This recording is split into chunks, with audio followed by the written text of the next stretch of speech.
You ever wonder about those ancient civilizations that just vanished? Like, poof, gone? Or maybe not entirely gone, but certainly a shadow of their former glory, leaving behind these monumental husks that whisper tales of forgotten brilliance and perplexing mysteries. We're talking about strange facts, like how they built cities without the wheel, or developed calendars more accurate than anything in Europe at the time, yet seemingly disappeared. How did they achieve such feats? And what truly led to their decline? These aren't just dry historical facts. They're lingering questions that still echo through time, challenging our modern understanding of progress and collapse. Before you get comfortable, take a moment to like the video and subscribe, but only if you genuinely enjoy what I do here. And hey, if you're listening, drop a comment below with where you're tuning in from and what time it is for you right now. Now, let's drift back, way back, to a time before even recorded history, as we typically think of it, to the very cradle of what would become the magnificent Maya civilization. Imagine a landscape, lush and green, stretching across what we now call Mesoamerica. For thousands of years, nomadic hunter-gatherer groups roamed these fertile lands, their lives dictated by the rhythm of the seasons and the movement of game. They were attuned to every rustle in the undergrowth, every shift in the wind, a level of sensory awareness we urban dwellers can barely fathom. Their existence was a constant, intricate dance with nature, a far cry from our meticulously scheduled modern lives. But something began to change, a subtle yet profound shift that would lay the groundwork for one of humanity's most captivating sagas. Around 7000 BCE, evidence suggests these groups started experimenting with planting, taking the first tentative steps away from pure foraging. It wasn't an overnight revelation, more like a slow, dawning realization that the wild bounty could be coaxed and cultivated. Think of it. Someone, perhaps by accident, dropped a seed, saw it sprout, and thought, hold on a minute, this is much easier than chasing after dinner all day. What a genius, right? Probably saved them a lot of steps. This early agricultural tinkering primarily involved maize, or corn, which would become the cornerstone of their diet, and indeed, their cosmology. Alongside maize, they cultivated beans, squash, chili peppers, and various root crops. This settled lifestyle, even if still semi-nomadic at first, meant they could store food, allowing for population growth, and crucially, a bit of free time.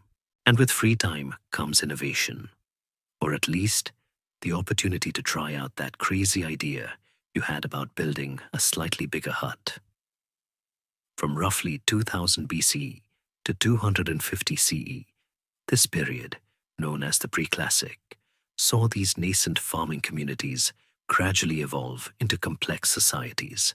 Small villages coalesced into larger settlements, then into towns, and eventually, the very first cities began to emerge from the dense jungle. It's during this time that we see the first stirrings of the unique Maya identity, distinct from other Mesoamerican cultures that were also flourishing, like the Olmecs to their west. You might wonder, how do we know all this?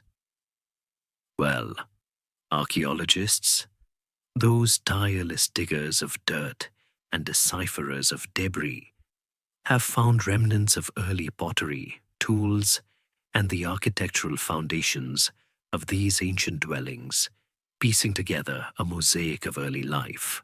One of the earliest and most significant of these burgeoning centers was Nakbe, located in the Mirador Basin, in what is now northern Guatemala.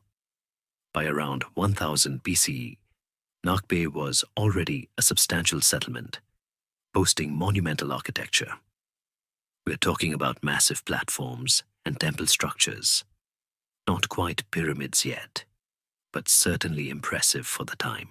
These aren't just piles of rocks. They represent organized labor, a hierarchical society, and shared beliefs, all the ingredients for a complex civilization. Imagine the sheer effort required to move countless tons of earth and stone without beasts of burden or wheeled vehicles.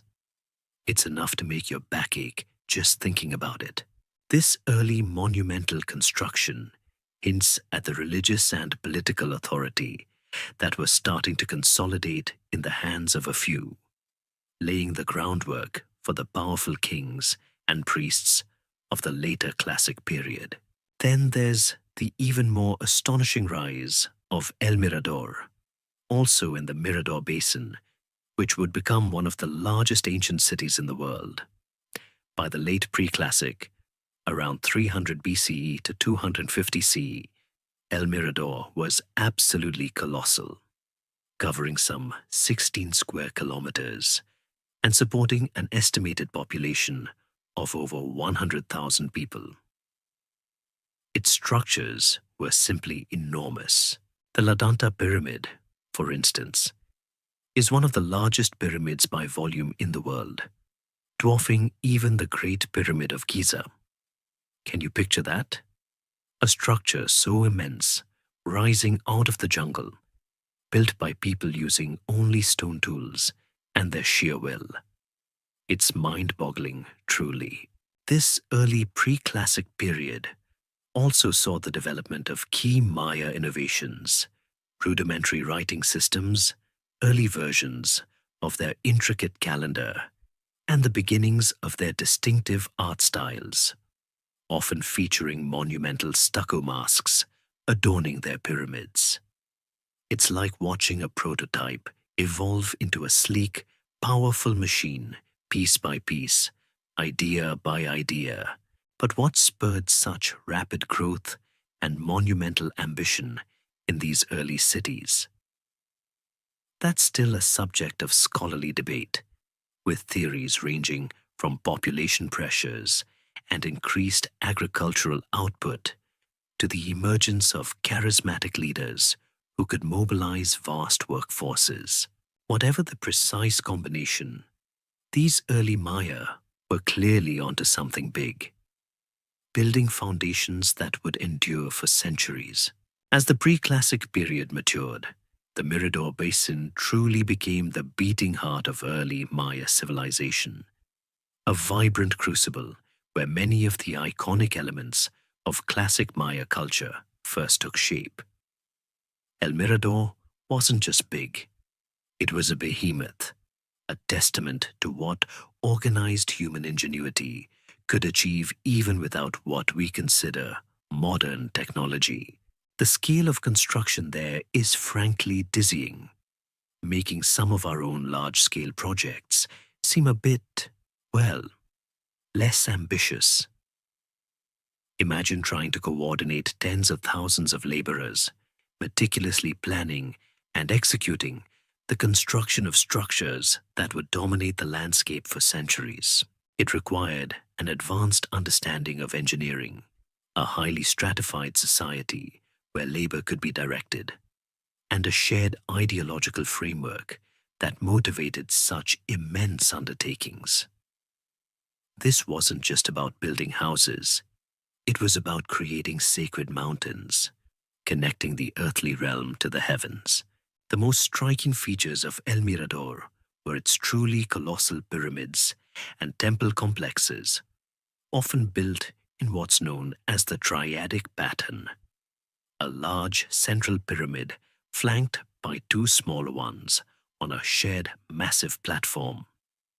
The El Tigre complex is another prime example of this, almost as large as La Danta and equally awe-inspiring. Standing atop these structures, ancient Maya priests and rulers would have commanded breathtaking views of the surrounding jungle. A verdant carpet, dotted with smaller settlements, all paying homage, in some way, to the monumental power emanating from El Mirador. It's easy to romanticize these ancient wonders, but it's worth pausing to consider the sheer effort involved.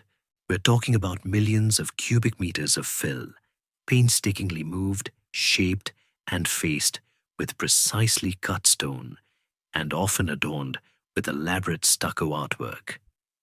These weren't quick builds, they were multi-generational projects, perhaps starting with a great-grandfather and only being completed by his great-grandson. Talk about long-term planning. The stucco facades on these early structures were incredibly sophisticated. They depicted intricate mythological scenes, powerful deities, and the idealized forms of their rulers, often incorporating vibrant colors derived from natural pigments. These weren't merely decorations. They were giant billboards, visual narratives reinforcing the religious and political authority of the ruling elite.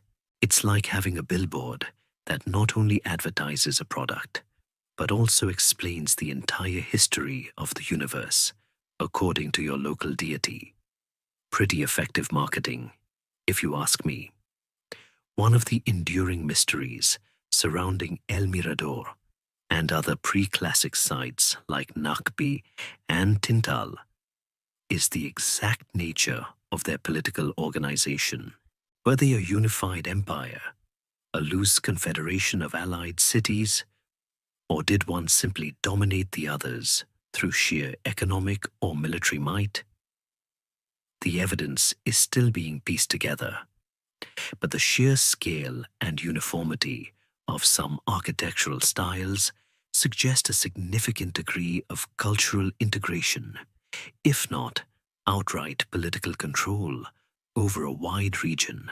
Beyond the monumental architecture, the late pre-classic Maya also made significant advancements in other areas that would define their civilization. Their writing system, while not yet fully mature, shows clear development from earlier Olmec influences. The earliest long count dates, a sophisticated calendrical system that tracks time over vast spans, also appear during this period. Imagine having a calendar so precise it tracks cycles over thousands of years, all without a single digital device. It's enough to make your smartphone feel a bit redundant, isn't it? These calendrical and astronomical observations were deeply intertwined with their religious beliefs, guiding agricultural cycles, important ceremonies, and the legitimacy of their rulers. The very concept of time itself was a sacred dance, meticulously charted and observed. Furthermore, elaborate water management systems, including canals and reservoirs, were developed to sustain the large populations of these massive cities, especially during the dry season.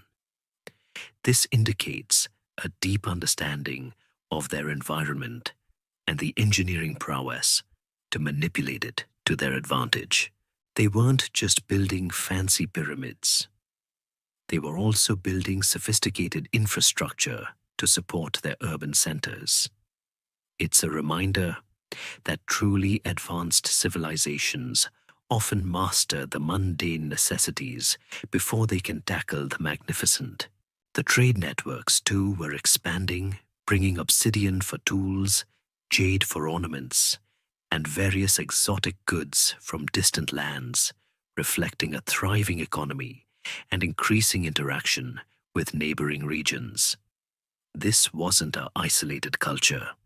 It was a dynamic one, engaged in a complex web of exchange. Yet despite all this incredible growth and innovation, something peculiar happened. As we approach the end of the pre-classic period, around 250 CE, many of these monumental centers in the Mirador Basin began to experience a significant decline. Populations dwindled, construction slowed, and eventually Many of these grand cities were largely abandoned, reclaimed by the relentless jungle. It wasn't a sudden cataclysmic event, like a volcano erupting, though volcanic activity was certainly a factor in some regions at different times, but rather a gradual process that left these once mighty urban centers eerily silent. This mysterious collapse of the pre-classic Maya is one of the most intriguing open historiographic mysteries in Mesoamerican archaeology. Was it internal strife, environmental degradation from overpopulation, prolonged drought, or a shift in trade routes? Scholars continue to debate the precise combination of factors, but the fact remains that the very foundations of Maya greatness, so impressively laid in the pre-classic, seem to crumble, setting the stage for a new, equally enigmatic chapter in their story.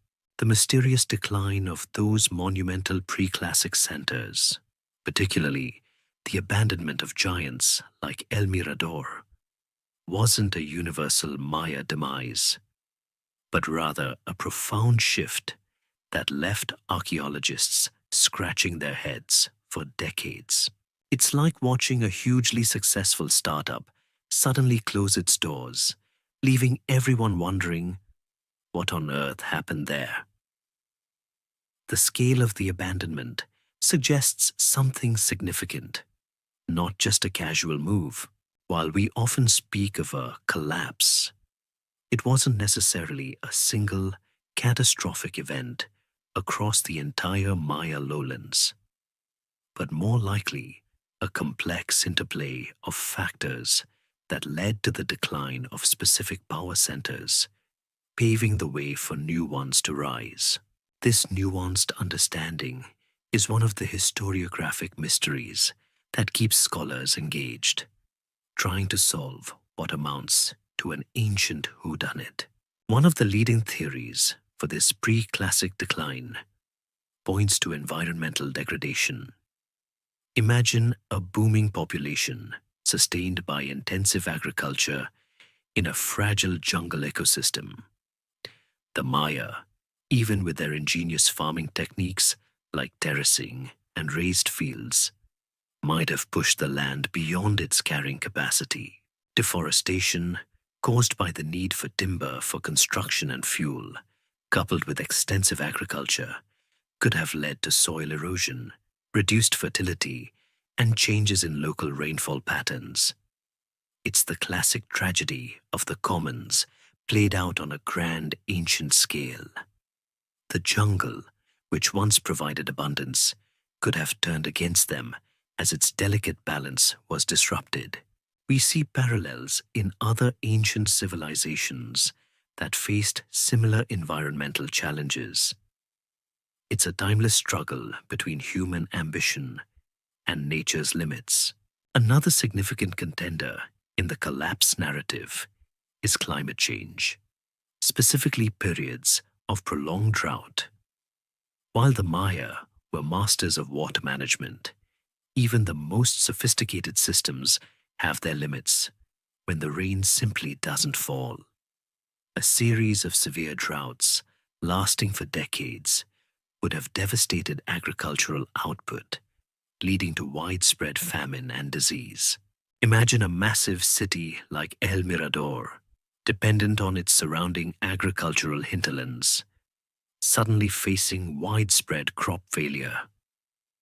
This wouldn't just be an inconvenience, it would be an existential crisis. The very foundations of their societal structure, dependent on surplus food to feed laborers and elites, would crumble. It's hard to maintain an empire when everyone is hungry after all. Then there's the element of internal social and political instability. As populations grew and resources became scarcer, competition between ruling elites might have intensified. We know from later periods that Maya city-states were frequently at war. Perhaps early versions of these conflicts became more destructive during times of stress.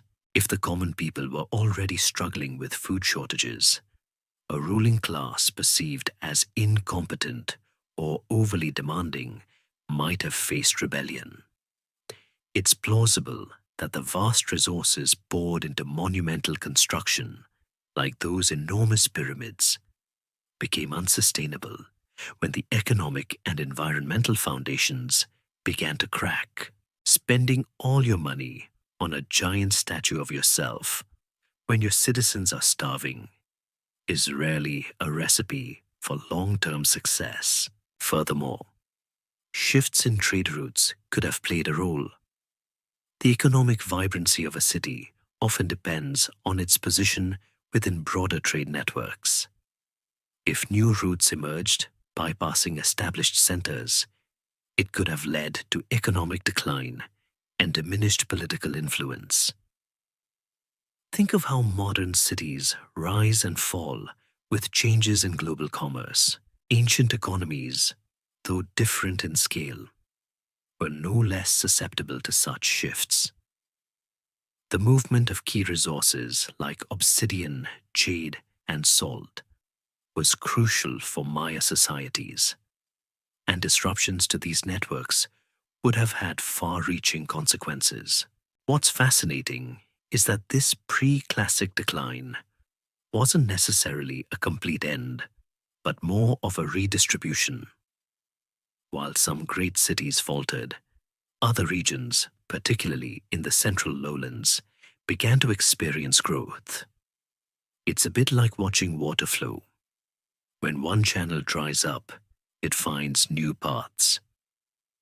This wasn't the end of the Maya, but a fundamental transformation. The monumental scale of the pre-classic cities, like El Mirador, while awe-inspiring, might have been inherently unsustainable for long periods in that environment. Perhaps the very complexity and centralization that allowed them to flourish also made them more vulnerable to collapse when stressors hit. So, while the colossal structures of El Mirador stood as silent monuments to a fading era, the seeds of a new beginning were already germinating elsewhere. The lessons learned, or perhaps the mistakes made, in the pre-classic would undoubtedly influence the trajectory of the Maya civilization that was about to dawn. It's a testament to the resilience and adaptability of human societies that even after such significant setbacks, new power structures and cultural expressions could emerge from the metaphorical ashes. The stage was being set for the dazzling achievements of the classic period, where Maya civilization would reach its zenith, but with an underlying awareness, perhaps, of how quickly even the greatest empires could be brought low. The jungle, ever patient, would reclaim its own, preparing the ground for the next act in this grand historical drama. From the enigmatic decline of the pre-classic powerhouses emerged a new era for the Maya, known to archaeologists as the Classic Period, generally spanning from around 250 CE to 900 CE. If the pre-classic was the rehearsal, this was the main show, a breathtaking crescendo of intellectual, artistic, and political achievement. It was a time when Maya civilization truly blossomed, developing the intricate political structures, the refined artistic styles, and the profound intellectual pursuits that we most commonly associate with them. Think of it as a cultural renaissance, but with more jade and fewer oversized hats. The centers of power shifted, no longer solely concentrated in the Mirador Basin, but fanning out across the southern lowlands, establishing independent city-states that would vie for dominance. This period saw the rise of numerous powerful and influential city-states, each with its own distinct dynastic history, architectural flair, and political ambitions. Instead of one or two monolithic centers, the classic Maya landscape was a vibrant mosaic of competing kingdoms. a bit like ancient Greece with its city-states, but nestled deep in the Mesoamerican jungle. You had places like Tikal, Calakmul, Copan, Palenque, and Yaxchilan, each boasting magnificent ceremonial centers, sprawling residential areas, and sophisticated support systems. These cities weren't just collections of buildings. They were living, breathing entities, often engaged in a complex dance of alliance and warfare, trade and ritual exchange. The fundamental unit of classic Maya political organization was the Ajawil, or kingdom, ruled by a divine king, the Ajo. These rulers were more than just political leaders. They were seen as intermediaries between the human realm and the divine, responsible for maintaining cosmic balance through elaborate rituals, including bloodletting and, on occasion, human sacrifice. Their legitimacy was often traced back through long dynastic lineages, meticulously recorded in hieroglyphic inscriptions, almost like an ancient LinkedIn profile, but with more emphasis on supernatural connections. The concept of divine kingship was pervasive, giving the rulers immense authority and providing a powerful justification for the monumental efforts required to build their impressive cities. It's hard to argue with a guy who can claim direct lineage from the sun god, right? The classic period is particularly renowned for its explosion in artistic and intellectual achievements.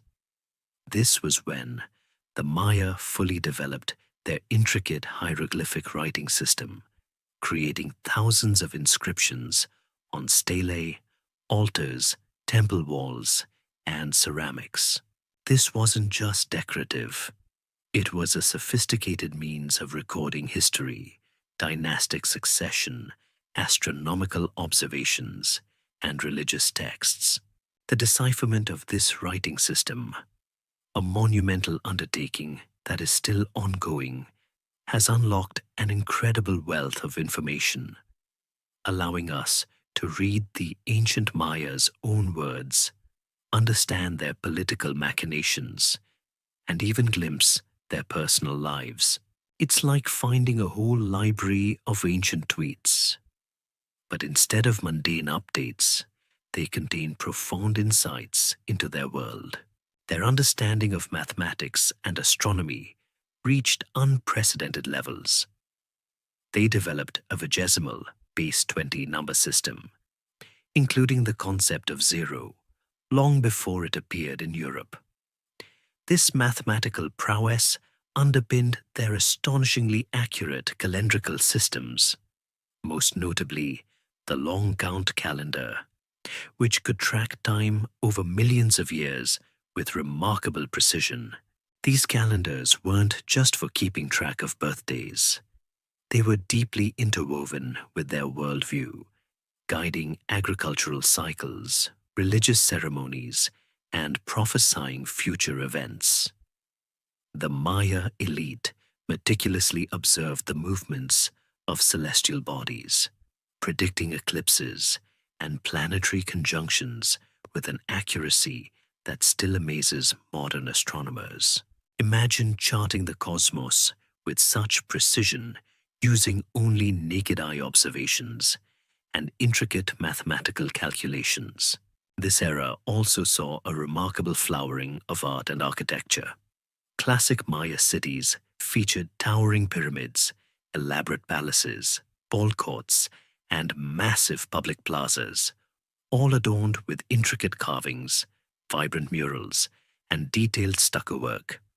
The aesthetic sensibility was distinct, often narrative, deeply symbolic, and executed with a precision that speaks to highly skilled artisans. From the delicate jade carvings found in royal tombs to the monumental stone stelae depicting divine kings, Maya art served both aesthetic and ideological purposes, celebrating rulers, glorifying gods, and reinforcing the social order. Every carving, every painted scene held layers of meaning, often only fully comprehensible to the initiated. The strategic location and unique resources of each city-state often shaped its development. Tikal, for example, benefited from its fertile lands and control over important trade routes, allowing it to grow into a major regional power. Kopan, further south, became renowned for its sculptural artistry and astronomical prowess. Palenque, tucked into the foothills, was celebrated for its exquisite stucco reliefs and the captivating story of its ruler, Pakal the Great. The diversity among these city-states is one of the fascinating aspects of the classic period. While they shared a common cultural heritage, each developed its own distinct personality, making the study of their interactions a rich and complex field. Yet amidst all this grandeur, there was a persistent undercurrent of warfare. The grand narratives on stelae often depict victorious kings standing over vanquished foes, and archaeological evidence points to fortifications and the destruction of rival cities. While some early theories portrayed the Maya as peaceful stargazers, modern understanding reveals a more dynamic and often brutal political landscape. War was not just for conquest, it was also for acquiring captives for sacrifice, demonstrating power and asserting dominance. This constant state of competition, while perhaps driving innovation in some ways, also laid the groundwork for future instability. The dazzling achievements of the classic period were built on a foundation of both intellectual brilliance and strategic ambition, setting the stage for the dramatic rises and eventual declines that marked this extraordinary era. Among the constellation of classic Maya city-states, Tikal stands as an undisputed titan, a name that reverberates with tales of power, prestige, and monumental achievement. Located in the Petén Basin of what is now northern Guatemala, Tikal emerged as a dominant force in the southern lowlands, its skyline punctuated by soaring temple pyramids that pierced the jungle canopy. For centuries, it was a focal point of classic Maya civilization, a bustling metropolis whose influence stretched far and wide. Imagine a city that, at its peak, housed tens of thousands of people, its central plazas teeming with life, surrounded by structures that, even in ruin, inspire awe. It truly was the New York City of its day. If New York City were surrounded by a dense, humid jungle, and its tallest buildings were ancient pyramids. The story of Tikal is largely one of dynastic power and relentless expansion, a narrative painstakingly pieced together from the deciphered hieroglyphic inscriptions that adorn its many monuments. The city's ruling dynasty, often referred to as the Mutal Kingdom or the Tikal Lords, established a lineage that persisted for centuries, with rulers like Jaso Chan Kawil Thamin and Yikin Chan Kawil leading Tikal to its zenith. These were not just figureheads. They were powerful military leaders, astute politicians, and fervent patrons of the arts and sciences, ensuring Tikal's prominence through both might and cultural brilliance. Their names, once lost to time, now speak to us directly from the stone, recounting victories, alliances, and the births and deaths of kings. Tikal's architectural grandeur is simply staggering. Its most iconic structures are the 6 massive temple pyramids, often referred to as Temples 1 through 6, each dedicated to a powerful ruler or significant event. Temple Shum, known as the Temple of the Great Jaguar, rises majestically over the Grand Plaza, its steep stairway leading to a temple shrine atop, where the remains of Jaso Chan Kawil Lafum were interred. The sheer verticality of these structures is breathtaking, designed not just for worship, but to project power and connect the earthly realm with the celestial. Building these required an immense mobilization of labor and resources, further cementing the authority of the ruling Ajor. It's a testament to their belief system and their ability to convince thousands of people that hauling enormous blocks of stone up steep inclines was a good idea. Beyond the temples, Tikal boasted an extensive urban layout featuring multiple royal palaces, administrative buildings, ball courts, and vast reservoirs to collect and store rainwater for its large population during the dry season. The ingenuity of their water management systems, crucial for sustaining such a large urban center in a tropical environment, is often overlooked amidst the grandeur of the pyramids. They knew how to engineer their environment, not just build atop it. The city was crisscrossed by a network of causeways, some still visible today, connecting different temple complexes and residential areas, suggesting a highly organized and integrated urban fabric. Tikal's economic power was rooted in its control over vital trade routes. Its strategic location gave it access to resources like obsidian, jade, and cacao, and allowed it to dominate the exchange of goods across a wide region. Obsidian, a volcanic glass sharper than a surgeon's scalpel when flaked, was crucial for tools and weapons, and controlling its distribution provided a significant economic advantage. The city also engaged in long-distance trade, extending its reach to the Caribbean coast and beyond, connecting it to a broader Mesoamerican economy.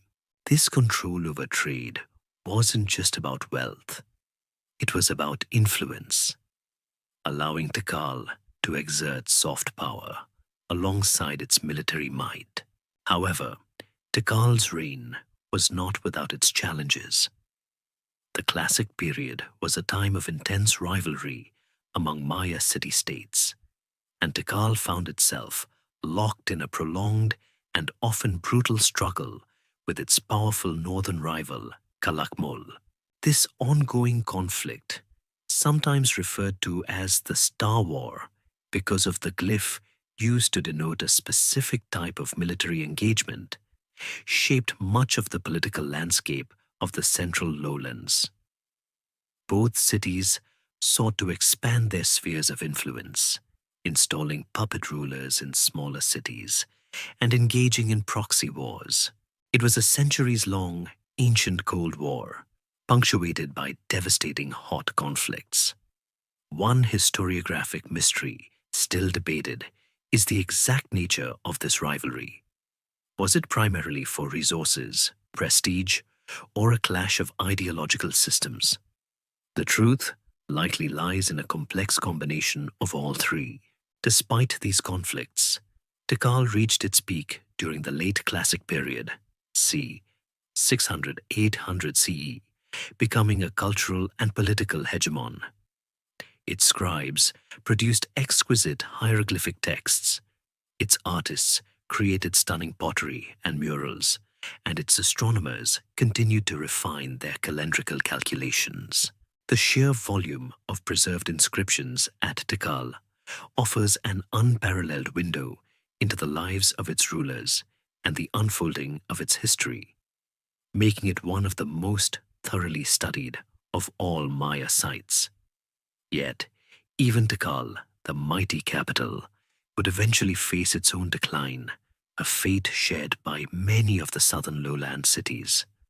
A puzzling phenomenon that we'll explore in due course.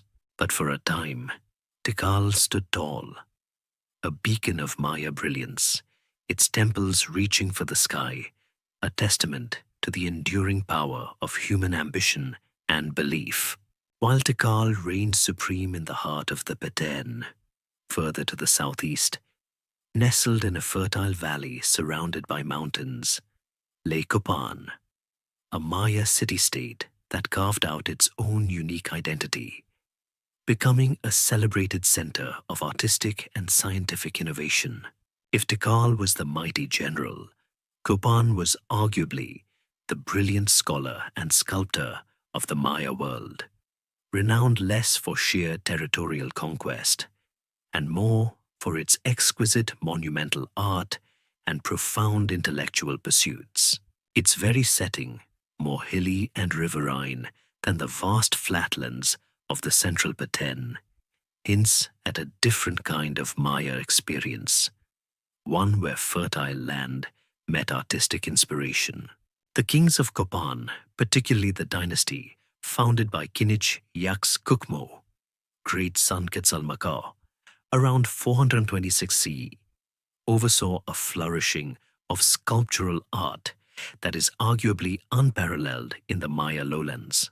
Kinich Yaks Kukmo, a fascinating figure who appears to have arrived from the distant city of Tikal or a related center, established a new political order, integrating local populations with highland influences. This outsider origin story is a captivating historiographic mystery in itself. Did he arrive as a conqueror, a missionary, or was he invited to bring new prestige to the valley?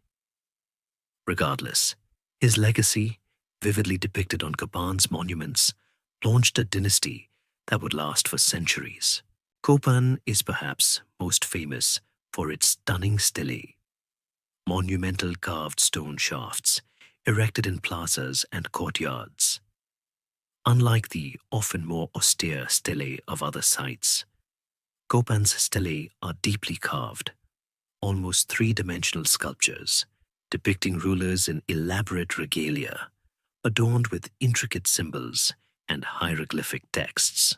Each stela is a masterpiece of ancient art, capturing the individual features of the kings and their divine attributes. Walking among them in the great plaza feels like strolling through an open-air gallery of ancient portraits, each figure exuding power and grace. The detail is so fine you can almost feel the texture of their jade jewelry and feathered headdresses, making you wonder just how long it took some ancient artist to chip away at that stone. It's safe to say they weren't paid by the hour. Beyond the stele, Copan's hieroglyphic stairway is another marvel. A grand staircase on the side of structure 26, with over 200 glyphs carved into its rises, forming the longest known Maya inscription. This monumental text recounts the dynastic history of Copan, detailing the reigns and accomplishments of its kings. Imagine reading a history book that's also a grand set of stairs. Deciphering this colossal text has provided invaluable insights into Copan's political history, its relationships with neighboring polities, and the life stories of its rulers. It's a testament to their dedication to recording their past, ensuring their legacy would literally be carved in stone. But Copan wasn't just about art. It was a beacon of scientific inquiry, particularly in the fields of astronomy and calendrics. The city's scribes and priests meticulously observed the heavens, refining the already sophisticated Maya calendar systems.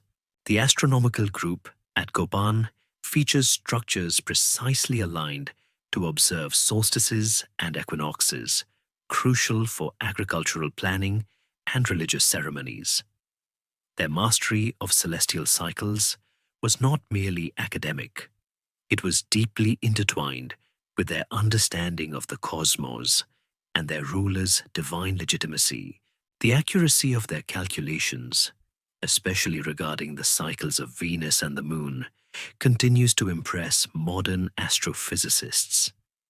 It makes you think, if they could do that with just their eyes and some clever calculations, what are we really doing with all our fancy telescopes and supercomputers? probably just looking at more cat videos. The Copan River, which once flowed peacefully alongside the main ceremonial center, also played a crucial role in the city's development, providing fertile soil and a means of transportation. However, it also posed challenges, as evidenced by archaeological work, revealing efforts to control its flow and prevent flooding. This interaction with the natural environment, both beneficial and challenging, is a recurring theme in Maya archaeology, highlighting their adaptability and ingenuity. The debate among scholars often revolves around how much environmental factors, like river shifts or resource depletion, contributed to the city's eventual decline. Despite its artistic and intellectual brilliance, Copan, like other Maya city-states, was not immune to the political turbulence of the classic period. It engaged in alliances and rivalries with neighboring kingdoms, particularly Quirigua, a smaller site downstream. The capture and execution of Copan's 13th ruler, Wasaklajun Ub Arkawil, known as 18 Rabbit, by the king of Quirigua in 738 CE, marked a significant turning point, a major historiographic turning point. This event, meticulously documented on both Copan and Quirigua monuments, demonstrates the brutal realities of intercity warfare and the fragility of even the most powerful dynasties. It's a shocking historical fact that underscores the dangerous game of ancient politics. Following this defeat, Copan entered a period of decline, though not an immediate collapse. Construction continued, but with less grandeur, and the political landscape became more fragmented. The vibrant artistic output continued for a time, but the overall trajectory was one of diminishing influence. The fate of Copan, like that of Tikal, highlights the complex and often localized nature of the classic Maya collapse, suggesting that, while some cities endured, others faced unique challenges that ultimately led to their abandonment. The legacy of Copan, however, endures in its stunning artistry and the profound astronomical knowledge that whispers from its ancient stones, offering a timeless glimpse into a civilization that truly gazed at the stars. Shifting our gaze westward from the grand plazas of Tikal and the sculpted marvels of Copan, we arrive at Palenque, a city-state nestled in the foothills of the Chiapas highlands. If Tikal was about brute power and Copan about artistic precision, Palenque was the kingdom of elegant artistry, intricate royal narratives, and perhaps the most compelling individual story in all of Maya history, that of Pakal the Great. Its architecture, though less colossal than Tikal's, is celebrated for its exquisite stucco reliefs and innovative use of space, creating a sense of ethereal beauty amidst the lush rainforest. It's like stepping into a hidden garden. Only the garden is also a city filled with temples and palaces, and everything is telling a story. The city's relative isolation, perched on natural terraces overlooking the floodplains, gave it a strategic advantage and perhaps fostered a unique artistic style. The site itself is smaller than Tikal, yet its archaeological and historical significance is immense, largely due to the extraordinary preservation of its hieroglyphic inscriptions and the discovery of royal tombs that offer unparalleled insights into Maya dynastic life and beliefs. The name Palenque itself comes from the Spanish word for palisade, or fortified place, referring to the nearby Spanish town, not its ancient Maya name, which was La Cama, meaning big water, a nod to the numerous springs and streams that crisscross the area. The history of Palenque is deeply intertwined with its ruling dynasty, particularly the family of Kinij Janab Pakaltaram, more famously known as Pakal the Great. Born in 603 CE, Pakal ascended the throne at the tender age of 12 and ruled for an astounding 68 years, from 615 to 683 CE. His reign marked Palanka's golden age, a period of remarkable growth, political maneuvering, and an explosion of artistic and architectural patronage. Imagine leading your country for almost 7 decades. You'd probably get tired of cutting ribbons after the first 50 years. Pakal's long and stable reign allowed for monumental projects to be conceived and completed, solidifying Palank's status as a regional power. The Temple of the Inscriptions, Pakal's funerary monument, is arguably the most famous structure at Palank and a cornerstone of Maya archaeology. This towering pyramid houses an interior staircase leading down to Pakal's spectacular tomb. Discovered in 1952 by Mexican archaeologist Alberto Ruz Luillier, the discovery of an undisturbed royal burial chamber filled with jade shell and stucco offerings, alongside the sarcophagus of a divine king, was a sensation, akin to finding Tutankhamun's tomb in Mesoamerica. The sarcophagus lid, a masterpiece of Maya art, depicts Pakal at the moment of his descent into the underworld, surrounded by cosmic imagery. This single artifact alone provides a rich tapestry of Maya cosmology, offering profound insights into their beliefs about death, rebirth, and the journey of the soul. The palace, a sprawling complex of courtyards, galleries, and rooms, topped by a 4-story tower, served as the administrative and residential heart of the city. Its delicate stucco reliefs depict scenes of royal life, ritual activity, and the exploits of Palank's rulers. These reliefs are celebrated for their fluidity and naturalism, a marked contrast to the more rigid styles seen elsewhere. They bring the ancient Maya to life, showing us not just powerful kings, but individuals with distinct features and expressions, engaged in intimate ceremonies or receiving tribute. It's like watching an ancient reality show, only with more gold and fewer arguments about who didn't do the dishes. The Cross Group, comprising the Temple of the Cross, the Temple of the Foliated Cross, and the Temple of the Sun, represents another pinnacle of Palanquian architecture and iconography. Each temple housed a sculpted panel depicting a specific aspect of Palanka's royal lineage and cosmology, often showing Pakal and his son and successor, Kinij Bahlam II, engaged in ritual acts.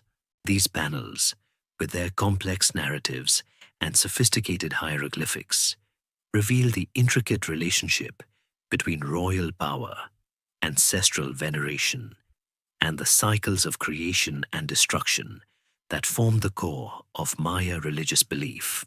A significant historiographic mystery surrounding Palank, particularly after Pakal's death, is the role of female rulers or regents. While Maya society was generally patriarchal, some inscriptions at Palank suggest the prominent roles played by royal women, such as Lady Sak Cook, Pakal's mother, who appears to have held significant power during his minority. The exact extent of their political authority and how it was reconciled with traditionally male-dominated dynastic succession remains a fascinating area of scholarly debate. It challenges our preconceived notions of gender roles in ancient societies, suggesting a more fluid reality than often imagined. Palenque's art and inscriptions are particularly rich in cosmological detail. The texts frequently refer to the birth of gods, the creation of the world, and the cyclical nature of time, reflecting a deep engagement with religious philosophy. The detailed genealogies, meticulously carved on monuments, not only legitimized rulers, but also situated them within a grand cosmic narrative, connecting them to ancestral deities and the very forces that shaped the universe. This blend of historical record and mythological narrative makes Palenque's inscriptions some of the most compelling and poetic in the Maya world. Like other classic cities, Palenque was eventually affected by the widespread decline that marked the end of the classic period. After Kinich Khan Bahlam II, later rulers struggled to maintain the city's prominence amidst increasing regional warfare and environmental pressures. While not as dramatically abandoned as some other sites, its grand construction projects ceased, and its political influence waned. Yet the ruins of Palenque, partially swallowed by the jungle, continue to captivate, offering an intimate glimpse into the mind of a powerful dynasty and the vibrant spiritual world of the ancient Maya, a legacy etched in stone and revealed piece by painstaking piece. The dazzling achievements of Tikal, Copan, and Palenque, as with all the classic Maya city-states, were not forged in isolation, but within a dynamic and often turbulent political landscape dominated by an intricate web of warfare and alliances. Forget the idea of peaceful, stargazing priests. The Maya elite were shrewd politicians and formidable warriors, constantly maneuvering for power, resources, and prestige. This wasn't some gentle competition. It was a high-stakes Game of Thrones, played out with flint blades and ritual sacrifice, where the losers often paid the ultimate price. The archaeological record, particularly the deciphered hieroglyphs, paints a picture of a politically fragmented but highly interconnected world. A true multi-state system where shifting allegiances were the norm. At the heart of this complex political dance was the concept of the supranational kingdom or hegemony. While each city-state had its own ajor, powerful centers like Tikal and Calakmul often sought to establish dominance over smaller polities, forcing them into tributary relationships or installing puppet rulers. This wasn't necessarily about direct territorial control in the way a modern empire might function, but more about spheres of influence and economic leverage. Think of it less like an iron fist and more like a very strong handshake. Sometimes it ended with a broken wrist. These larger powers would enter into elaborate alliances, often cemented by royal marriages, to bolster their positions against rivals. A marriage between royal families was not just a romantic union. It was a binding political contract, ensuring mutual support in times of conflict. The most famous of these ancient rivalries was the protracted struggle between Tikal and Calakmul, a conflict that spanned centuries and profoundly shaped the political map of the classic Maya lowlands, often referred to by scholars as the Star War events, named after a specific glyph that appears in inscriptions to denote major military engagements, resulting in the overthrow of a city's emblem glyph. This wasn't a single battle, but a series of conflicts, shifting alliances, and strategic maneuvers. Calakmul, with its powerful snake dynasty, repeatedly challenged Tikal's hegemony, orchestrating coups in cities allied with Tikal, and even capturing and sacrificing Tikal's rulers at various points. It was the ultimate ancient grudge match, playing out over generations, with each side eager to one-up the other. You can almost imagine the ancient equivalent of sports commentators debating who had the better king's score. Warfare among the Maya was multifaceted, encompassing various objectives. While large-scale territorial conquest for expansion was less common than in some other ancient empires, cities frequently raided one another for captives.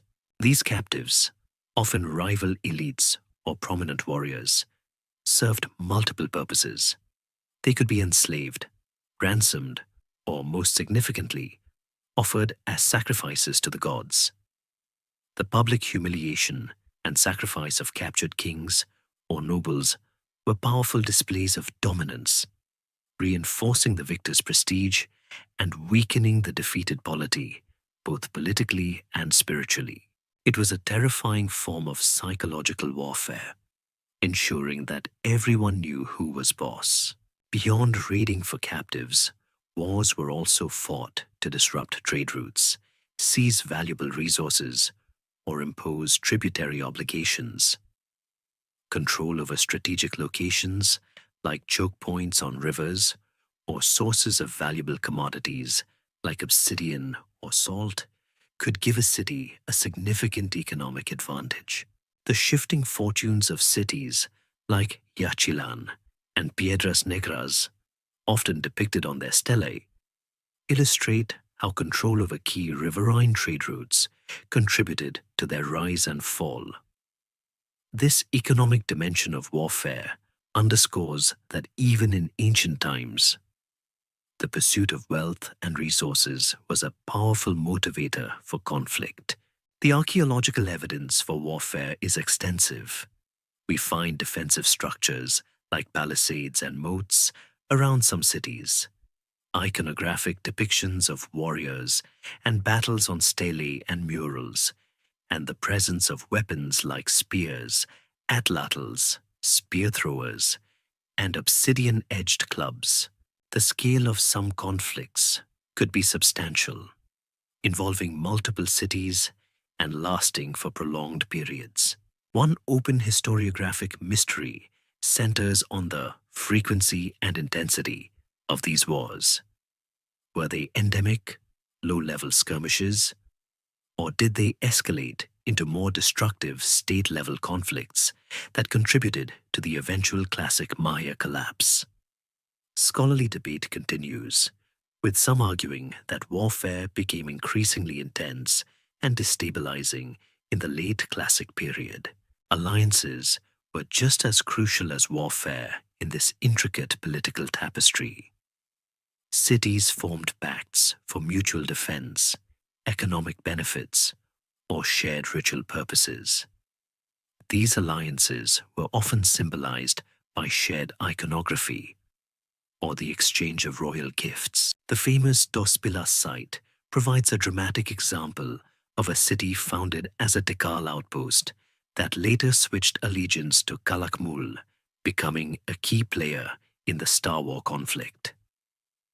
This dramatic defection and subsequent aggressive expansion by Dos Pilas illustrates the fluid and often opportunistic nature of classic Maya alliances. It's like watching a complex game of musical chairs, where the music stops and everyone scrambles for a new seat.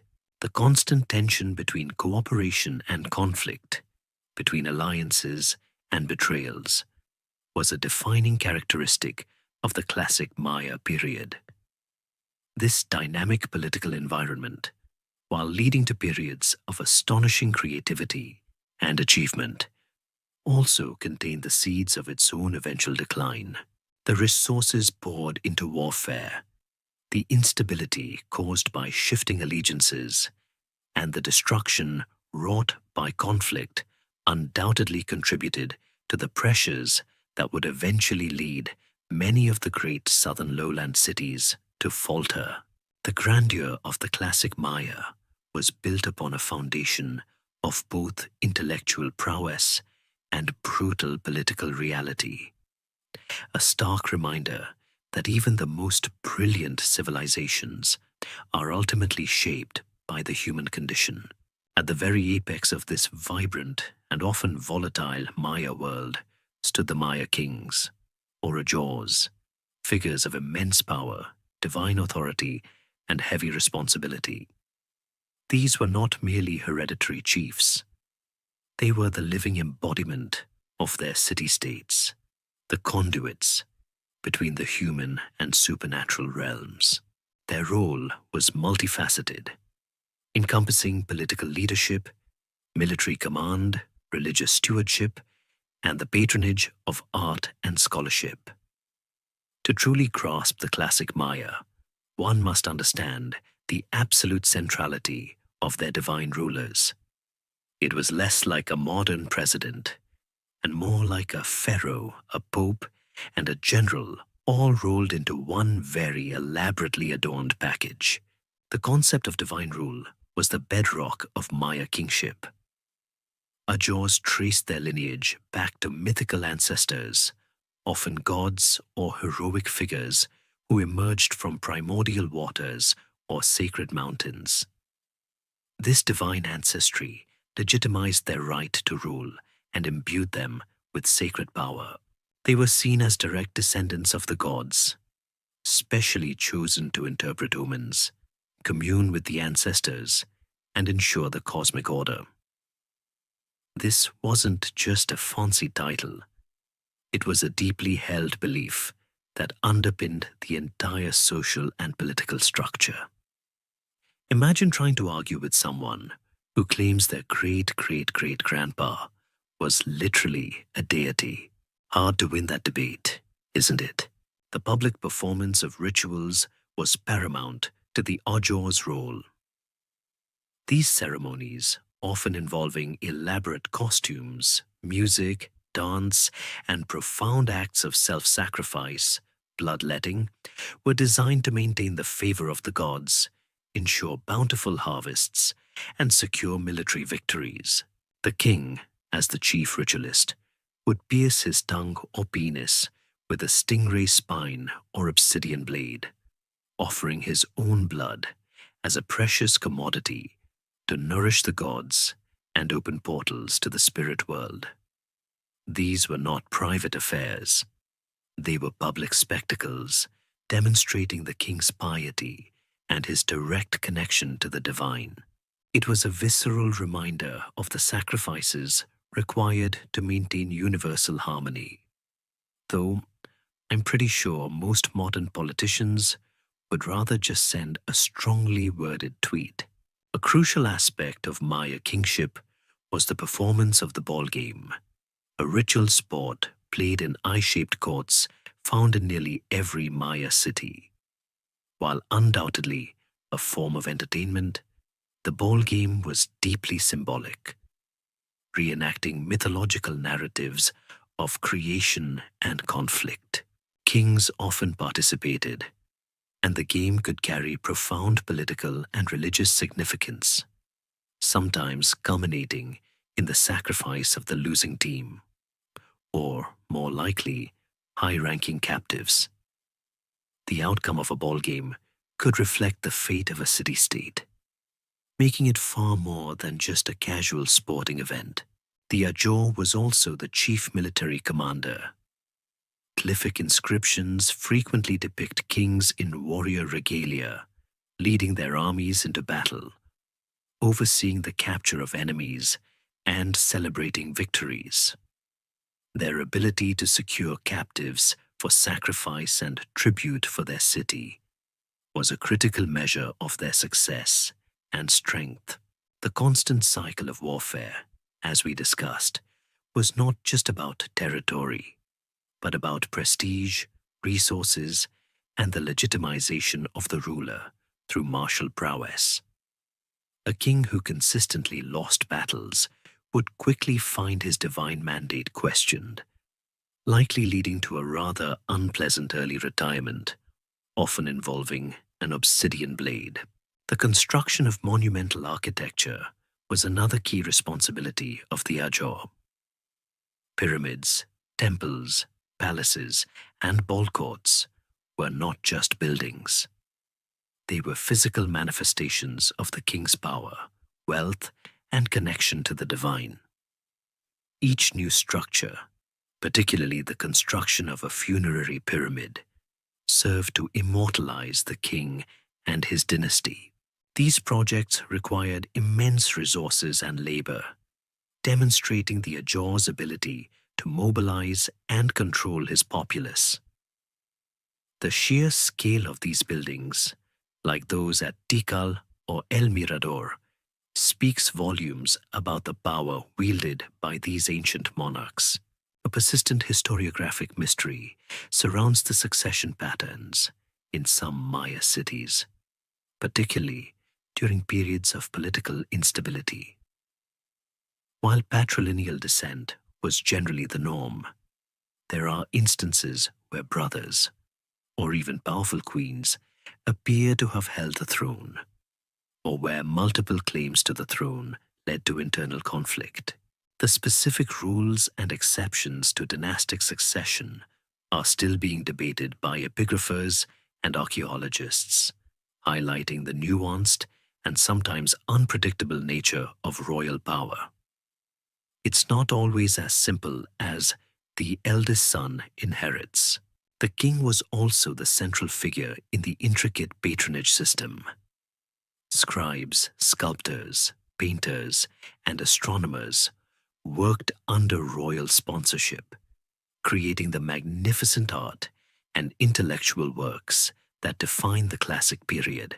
This royal patronage ensured the continued development of Maya intellectual and artistic traditions, allowing for the creation of masterpieces like the stucco reliefs of Palenque or the detailed stele of Copan. It was a symbiotic relationship. The artists produced works that glorified the king, and the king provided the resources and protection necessary for their craft. The life of a Maya Ajor was one of constant public performance and heavy expectation. From birth, their destiny was tied to the fate of their city. Their rituals, their battles, their building projects, all were designed to ensure prosperity and maintain order in a complex and often unpredictable world. When cities like Tikal and Copan ultimately faced their decline, it was not merely an economic or environmental collapse, but also a crisis of kingship, a shattering of the divine mandate that had sustained these powerful dynasties for centuries. The end of the classic period would see the gradual erosion of this powerful institution, leaving behind grand but silent testaments to the extraordinary lives of the Maya kings. Beyond the towering pyramids and the powerful kings, the very heartbeat of Maya civilization lay in its profound and intricate understanding of cosmology and the calendar. This wasn't just about telling time. It was about understanding the very fabric of existence, the cyclical nature of the universe, and humanity's place within it. For the Maya, time was not a linear progression, but a series of interconnected cycles, each imbued with its own divine forces and destined to repeat. It's like they had an ancient philosophical understanding of Groundhog Day, but instead of a perpetually repeating day, it was repeating eons. This sophisticated temporal framework influenced every aspect of their lives, from agricultural planting to royal rituals and warfare. At the core of Maya calendrical prowess were two primary cycles: the Tzolkin, or sacred almanac, and the Hab, or civil calendar. The Tzolkin was a 260-day cycle, combining a sequence of 20-day names with a sequence of 13 numbers. This sacred calendar was used for divinatory purposes, determining auspicious days for ceremonies, births, marriages, and even military campaigns. Each of the 260 combinations had a unique energy and meaning, guiding the lives of individuals and the fate of city-states. Imagine having a personal horoscope, not just for your birthday, but for every single day of your life, meticulously calculated by a high priest. The Hab was a 365-day solar calendar, very similar to our own, consisting of 18 months of 20 days each, plus a final short month of 5 ominous unlucky days called the Wayeb. This calendar tracked the agricultural year, dictating planting and harvesting seasons. When combined, the Tzolk'in and Hab formed a calendar round of 52 years, after which the same-day names and numbers would repeat. This 52-year cycle was a significant period, often marked by special ceremonies, as it represented a completion and renewal of time. It's akin to our century mark, but with a lot more emphasis on cosmic destiny. However, the Maya's true mathematical and astronomical genius shines through in the long count calendar. Unlike the cyclical calendar round, the long count was a linear, continuous count of days from a mythical starting point in the distant past, equivalent to August 11th, 3114 BC in our Gregorian calendar. This allowed them to record events with unprecedented historical precision, placing them within a vast cosmic timeline. The long count dates are expressed as a series of 5 numbers, representing cycles of days, months of 20 days, years of 360 days, Katuns, 20 years, and Baktuns, 400 years. This system required a sophisticated understanding of positional notation, including the concept of zero, which they developed independently and applied systematically centuries before its widespread use in Europe. Yes, they had zero before Europe did. Let that sink in for a moment. They weren't just counting. They were doing advanced math.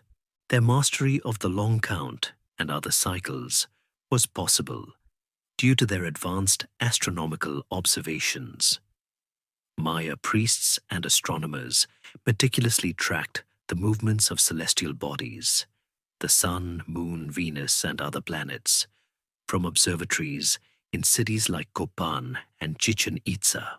They developed incredibly accurate tables for predicting solar and lunar eclipses and the cycles of Venus, which held particular significance in their cosmology, often associated with warfare and the underworld.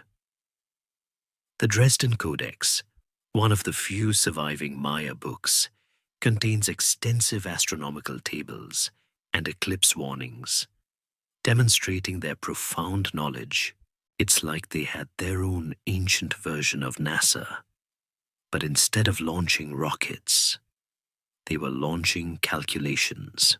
The Maya cosmos was often depicted as a layered structure, a celestial realm above, an earthly middle world where humans resided, and a dark, dangerous underworld beneath, known as Xibalba. The heavens were supported by a giant world tree, whose roots reached into the underworld. Deities populated all 3 realms, influencing human events and the cycles of nature. Kings, through their rituals, could traverse these realms, communicating with ancestors and gods.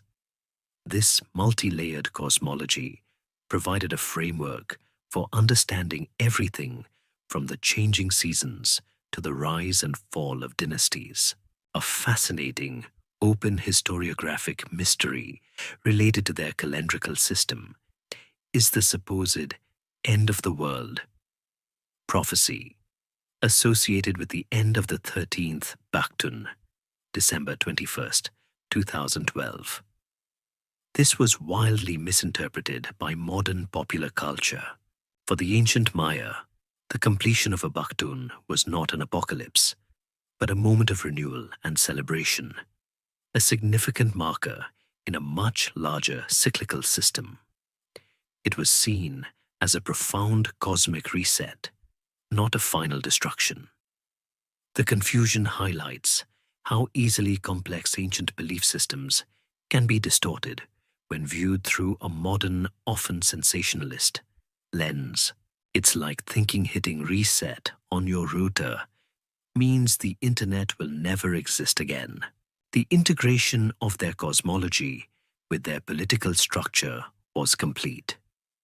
Rulers were often depicted on monuments emerging from the mouth of a celestial monster or atop a world tree, visually emphasizing their connection to the cosmic order. The timing of important events, from coronations to battles, was often carefully chosen to align with auspicious calendrical dates and astronomical phenomena, believed to maximize their effectiveness and divine favor. This deep intellectual engagement with time and the cosmos was a hallmark of classic Maya civilization. It provided not just a means of organizing their daily lives, but a profound philosophical framework for understanding their place in the universe. While the great cities of the classic period eventually faced their challenges, the intellectual legacy of their calendrical and astronomical achievements continues to inspire awe, serving as a testament to the enduring power of human curiosity and ingenuity.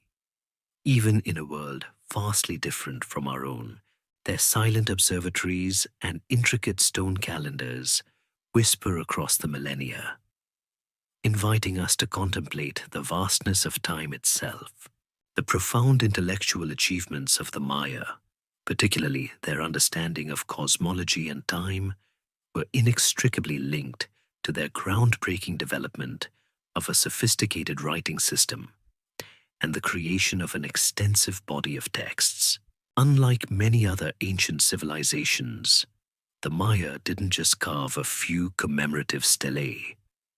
They developed a fully phonetic and logographic writing system, capable of recording complex historical narratives, intricate astronomical data, and even poetic prose.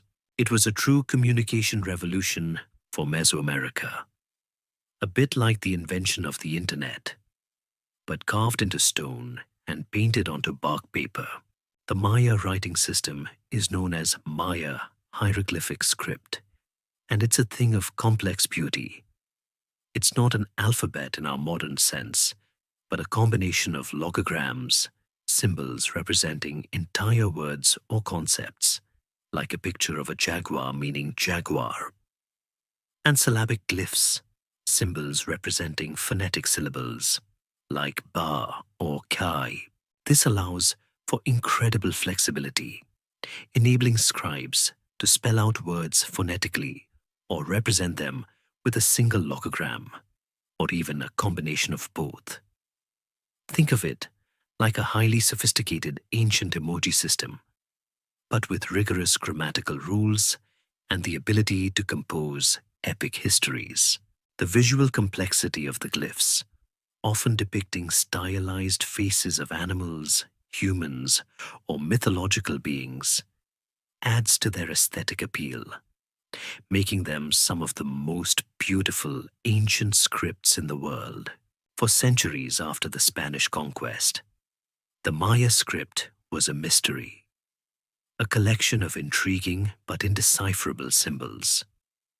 Early European scholars, unable to fathom a non-alphabetic writing system, often dismissed them as mere decorative art. However, a series of breakthroughs, particularly in the mid-20th century, by scholars like Yuri Knorozov, Tatiana Proskoryakov, and Linda Shaley, cracked the code. Knorozov's insight that Maya glyphs represented syllables, not just concepts, was revolutionary, while Proskoryakov recognized that the inscriptions often recorded historical events and dynastic sequences, not just esoteric astronomical data. It was like finally getting the Rosetta Stone for an entire civilization, and suddenly, the ancient Maya began to speak. The decipherment of Maya writing has been one of the greatest achievements in archaeology, transforming our understanding of this civilization from one of peaceful, enigmatic priests to dynamic, complex city-states, with vibrant political lives, frequent warfare, and distinct individual rulers. The epigraphers Those dedicated scholars who spend their lives poring over ancient texts continue to make new breakthroughs, revealing ever more nuanced details about Maya society. It's an ongoing intellectual detective story filled with thrilling aha moments. The vast majority of surviving Maya texts are found carved into stone monuments, stelae, altars, temple panels, lintels, and stairways. These public inscriptions typically commemorate significant events in the lives of rulers, their births, accessions to the throne, military victories, marriages, and deaths. They also record important calendrical dates, astronomical observations, and religious dedications. These monumental texts were propaganda in the best sense of the word, designed to legitimize the ruler's authority, glorify their achievements, and project an image of power and divine favor to their subjects and rivals alike. Imagine your local town hall meeting minutes, but instead of budget debates, they're carved into a 20-foot stone slab and detail how the mayor just captured a rival king. Beyond stone, the Maya also produced codices, folding books made from bark paper, coated with a thin layer of plaster, then painted with hieroglyphs and images. Tragically, most of these invaluable books were systematically destroyed by the Spanish conquistadors and Catholic friars, who viewed them as pagan idols.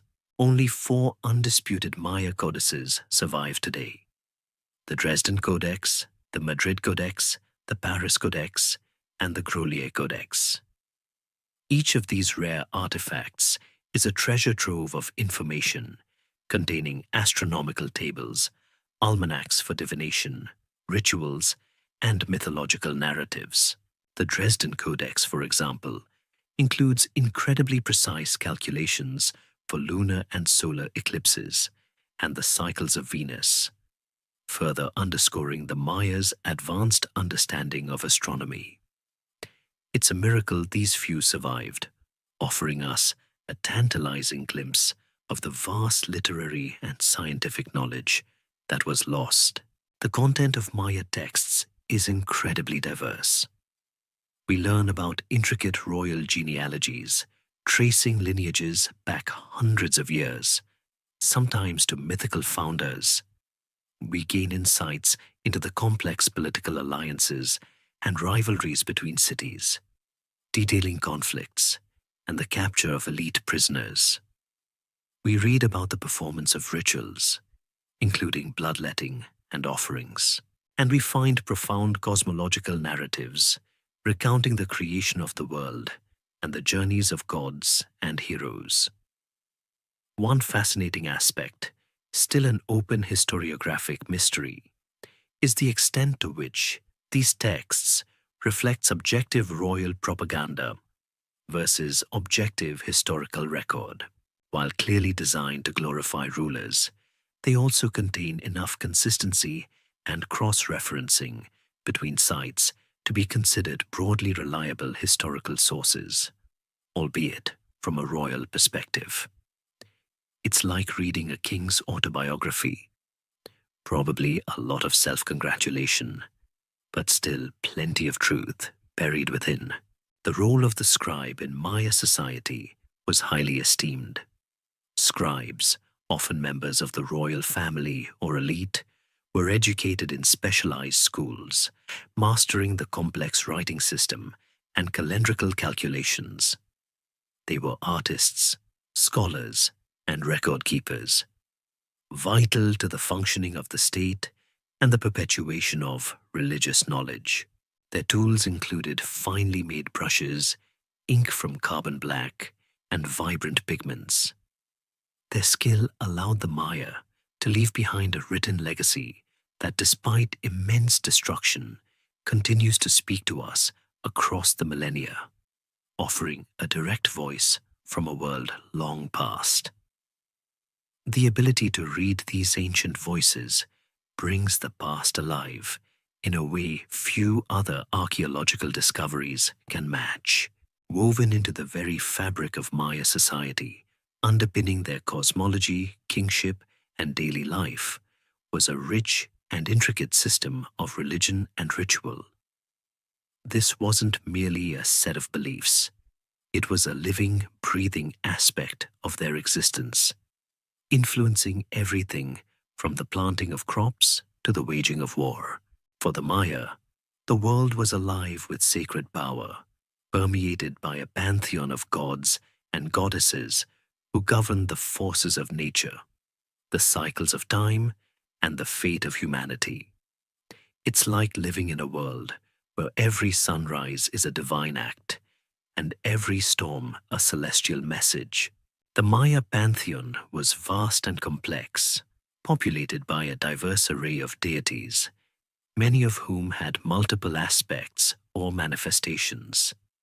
There was Itzamna, the creator god, often depicted as a celestial bird or a reptilian creature, associated with writing, medicine, and the heavens. Kinichahau, the sun god, was a powerful and benevolent force, while Ixchel, the moon goddess, presided over childbirth, weaving, and medicine. Then there was Kawil, the god of lightning, serpents, and abundance, often depicted with a smoking mirror on his forehead and a serpent foot. Pretty cool, if you ask me. Certainly makes for a distinctive look on a business card. The maize god, a youthful and eternally reborn deity, symbolized agricultural fertility and the cyclical nature of life and death, reflecting the supreme importance of corn to their sustenance. These gods were not distant or abstract. They were active participants in the human world, capable of both benevolence and wrath. Maintaining a harmonious relationship with them was paramount, and this was achieved through elaborate rituals and offerings. Rituals were performed for almost every significant event: births, accessions to the throne, building dedications, planting and harvesting, and the onset of warfare. These ceremonies were carefully timed according to the sacred calendar, ensuring maximum cosmic efficacy. It's like having to check a complex celestial timetable before you even think about throwing a party. One of the most profound and sometimes unsettling aspects of Maya religion was the practice of human sacrifice. While not as widespread or systematic as in some other Mesoamerican cultures, it was certainly a part of Maya ritual life, particularly in the later classic period. Sacrifices were often high-ranking war captives, offered to the gods to ensure the continued prosperity of the community, to mark significant calendrical events, or to consecrate new temples. The belief was that blood, especially royal blood, was the most potent offering, a vital life force that nourished the gods and maintained the cosmic balance. It's a stark reminder that what seems brutal to us was, for them, a profound act of devotion, a necessary exchange to keep the world turning. Bloodletting rituals, often performed by kings and queens, were even more common than human sacrifice. Rulers would pierce their tongues, ears, or even genitals with obsidian blades or stingray spines, allowing their blood to drip onto paper or cloth, which was then burned as an offering. The smoke from the burning blood provided a conduit for communication with ancestors and deities, allowing them to gain wisdom, legitimacy, and supernatural power. These acts, often depicted on stelae and murals, were profound public spectacles, demonstrating the rulers' commitment to their people and their divine role. It's a level of dedication to public service that probably wouldn't fly in modern politics. The ball game, as mentioned earlier, was deeply intertwined with religious belief. often reenacting mythological narratives of creation and the journey through the underworld. The ball court itself was a sacred space, a cosmic arena where life and death were decided. The outcome of the game could have profound ritual implications, sometimes culminating in the sacrifice of players, though the exact circumstances and frequency of this remain an open historiographic mystery. Was it always the losing team? Were there volunteers?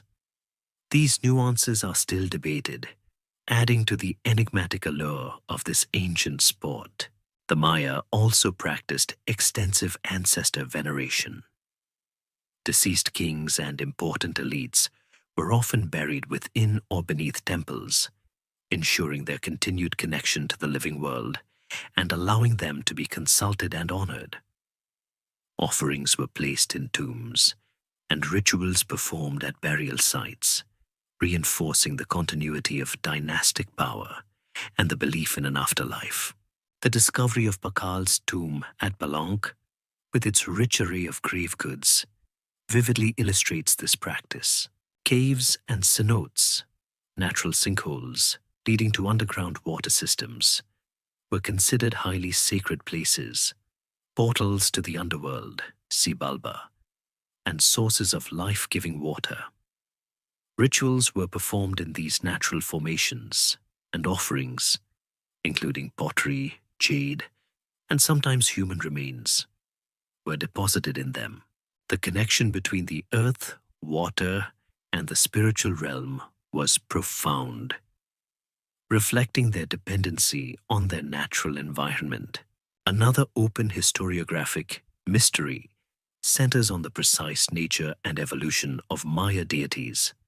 While some gods are clearly identifiable, others have shifting attributes and names across different regions and time periods, making a definitive Maya pantheon difficult to construct. The syncretism of beliefs and the regional variations challenge any attempt at a monolithic interpretation. This fluidity suggests a dynamic religious system, constantly adapting and evolving. Ultimately, Maya religion was a pragmatic system, aimed at maintaining cosmic harmony and ensuring the survival and prosperity of their society. The gods were powerful, but also responsive, requiring constant attention and propitiation. Through their elaborate rituals, their blood offerings, and their profound understanding of the cosmos, the Maya sought to navigate a world alive with spiritual forces, ensuring their place within its grand and cyclical design. Their enduring devotion, etched in stone and whispered through the jungle, remains a testament to the powerful hold of faith in the human experience. Life in the ancient Maya world, beneath the shadow of those soaring pyramids and the watchful eyes of divine kings, was ultimately sustained by a remarkable mastery of agriculture and a profound understanding of their challenging environment.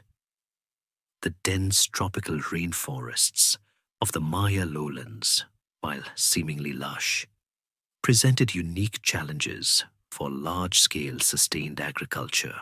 Yet the Maya developed ingenious and sophisticated farming techniques that allowed them to feed millions, enabling the very rise of their complex urban societies. It wasn't just about planting seeds, it was about engineering the very landscape. At the heart of their agricultural success was maize, corn, which wasn't just a food source, but a sacred gift from the gods, deeply embedded in their cosmology.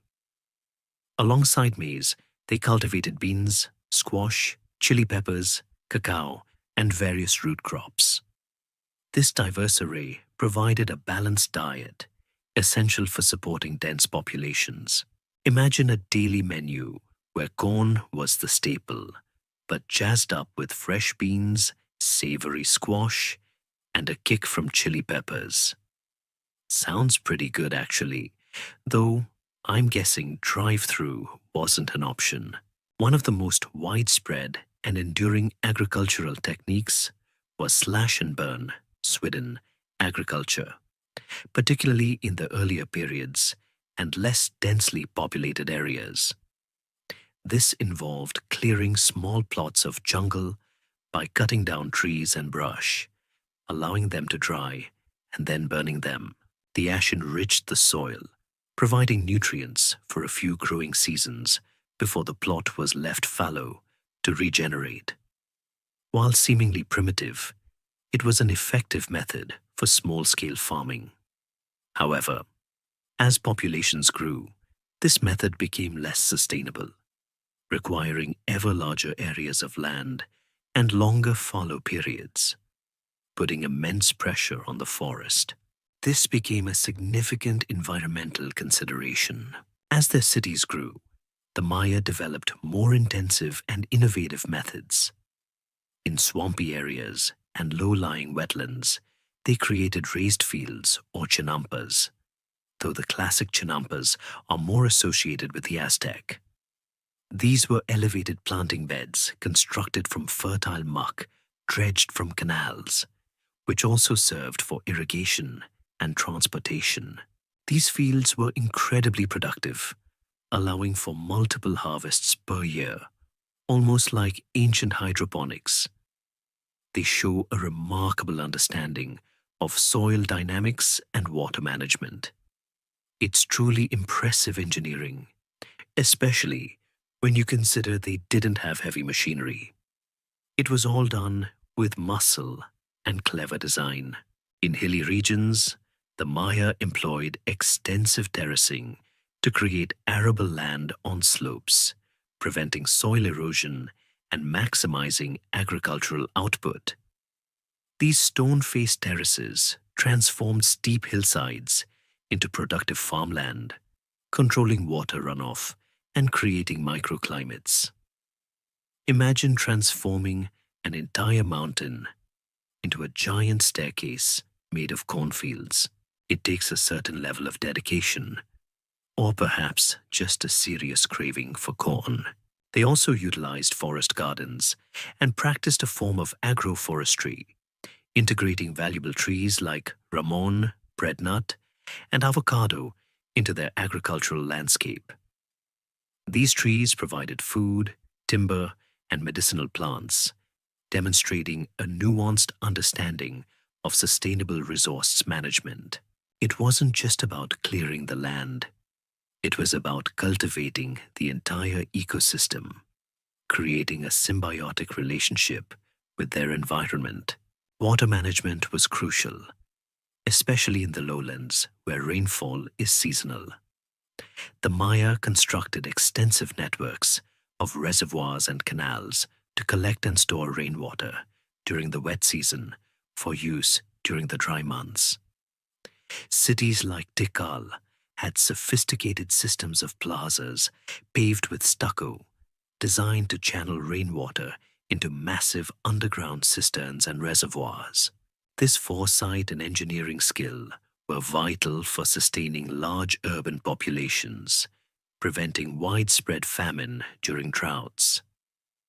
An open historiographic mystery centers on whether increasing frequency and severity of droughts in the late Classic period overwhelmed even these sophisticated systems, contributing to collapse.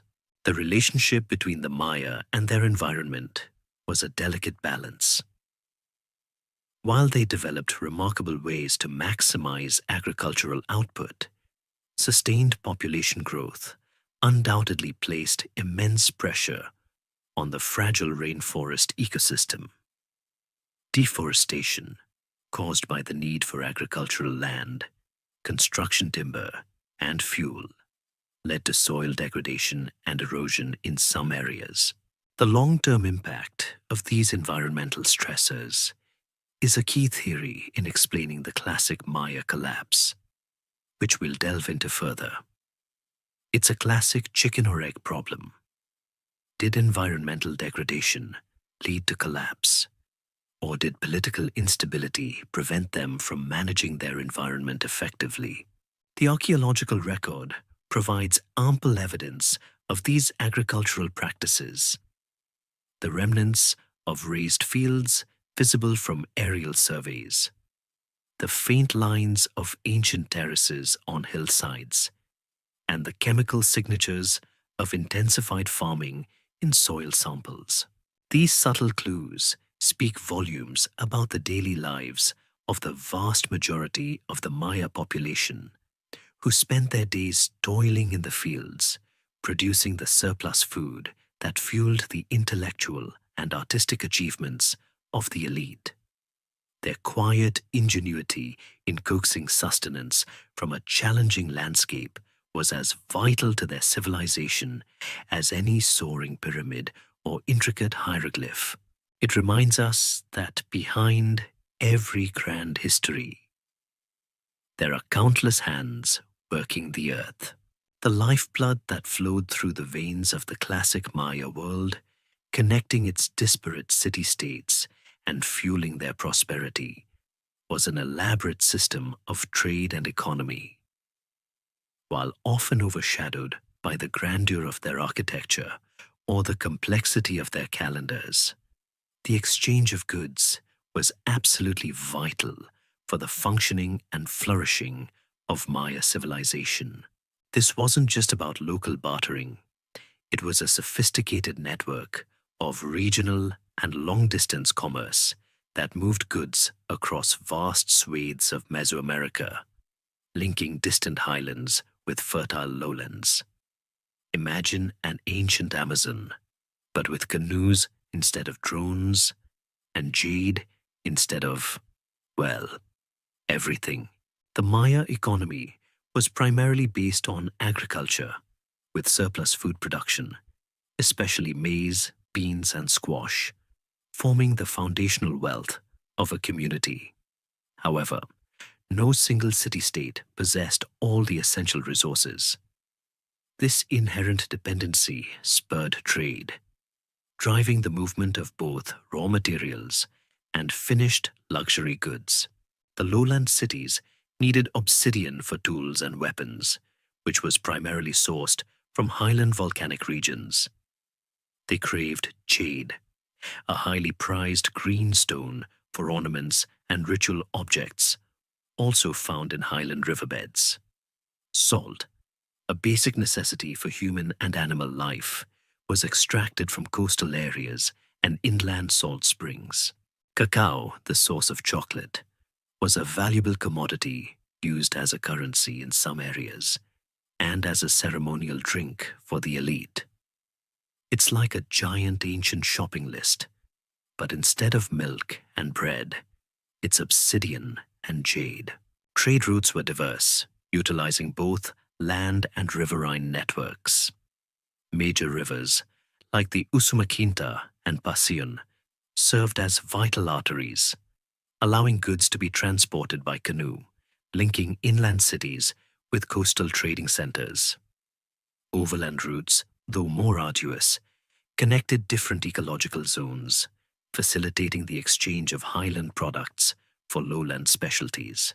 The strategic location of a city, commanding access to these routes or specific resources, often determined its economic power and political influence. Think of how port cities thrive today. The same principles applied in the ancient Maya world. The goods exchanged ranged from utilitarian items to high-status luxury goods. Obsidian, as mentioned, was critical. Its sharp edges made it ideal for blades, knives, and sacrificial tools. Jade, prized for its beauty and symbolic connection to water and fertility, was carved into exquisite ornaments for rulers and used as offerings. Salt was essential for food preservation and health. Other important commodities included cotton for textiles, feathers from exotic birds like quetzals for elaborate headdresses, shells from both coasts for jewelry, and animal pelts. The trade in these high-value, low-bulk luxury items formed a significant part of the elite economy, often controlled by ruling families. The economic system was not based on a uniform currency in the modern sense, but rather a system of barter and the use of certain high-value commodities as a form of exchange.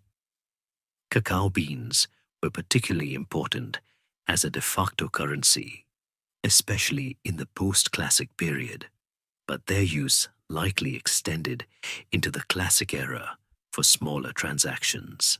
Cotton cloaks and crafted obsidian blades also held inherent value and could be exchanged for other goods. It was a fluid system, relying on established networks of trust and reciprocal relationships.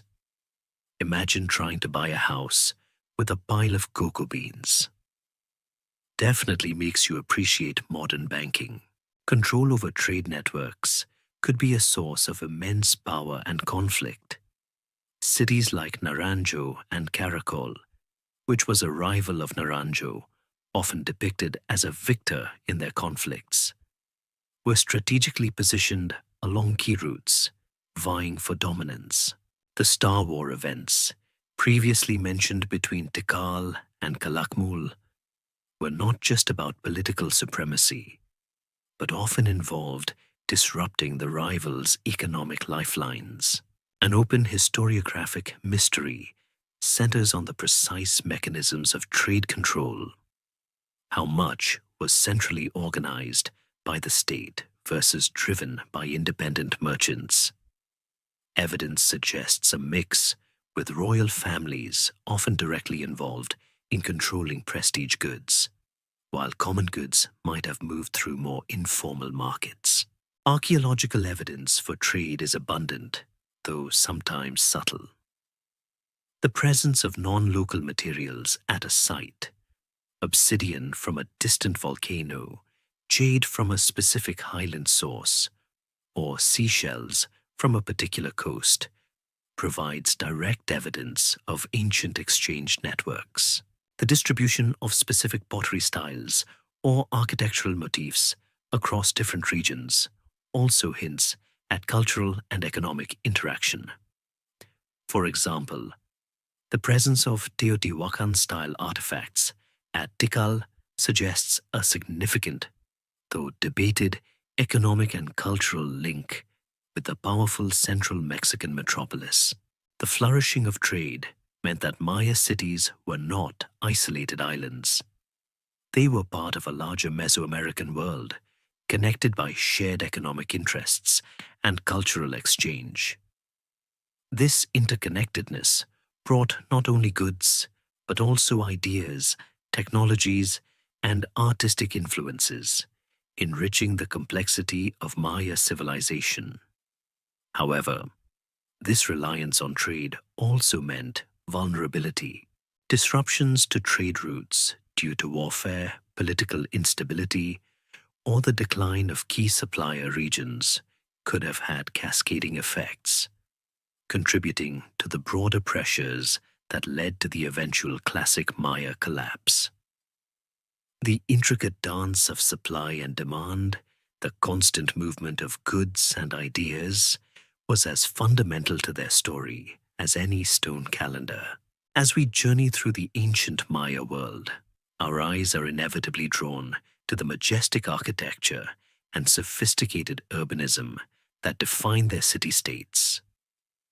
These weren't just random clusters of buildings. They were meticulously planned, sacred landscapes, reflecting a profound understanding of cosmology, social hierarchy, and engineering. The Maya transformed their jungle environment into monumental expressions of their power and belief, creating urban centers that were both functional cities and grand ceremonial stages.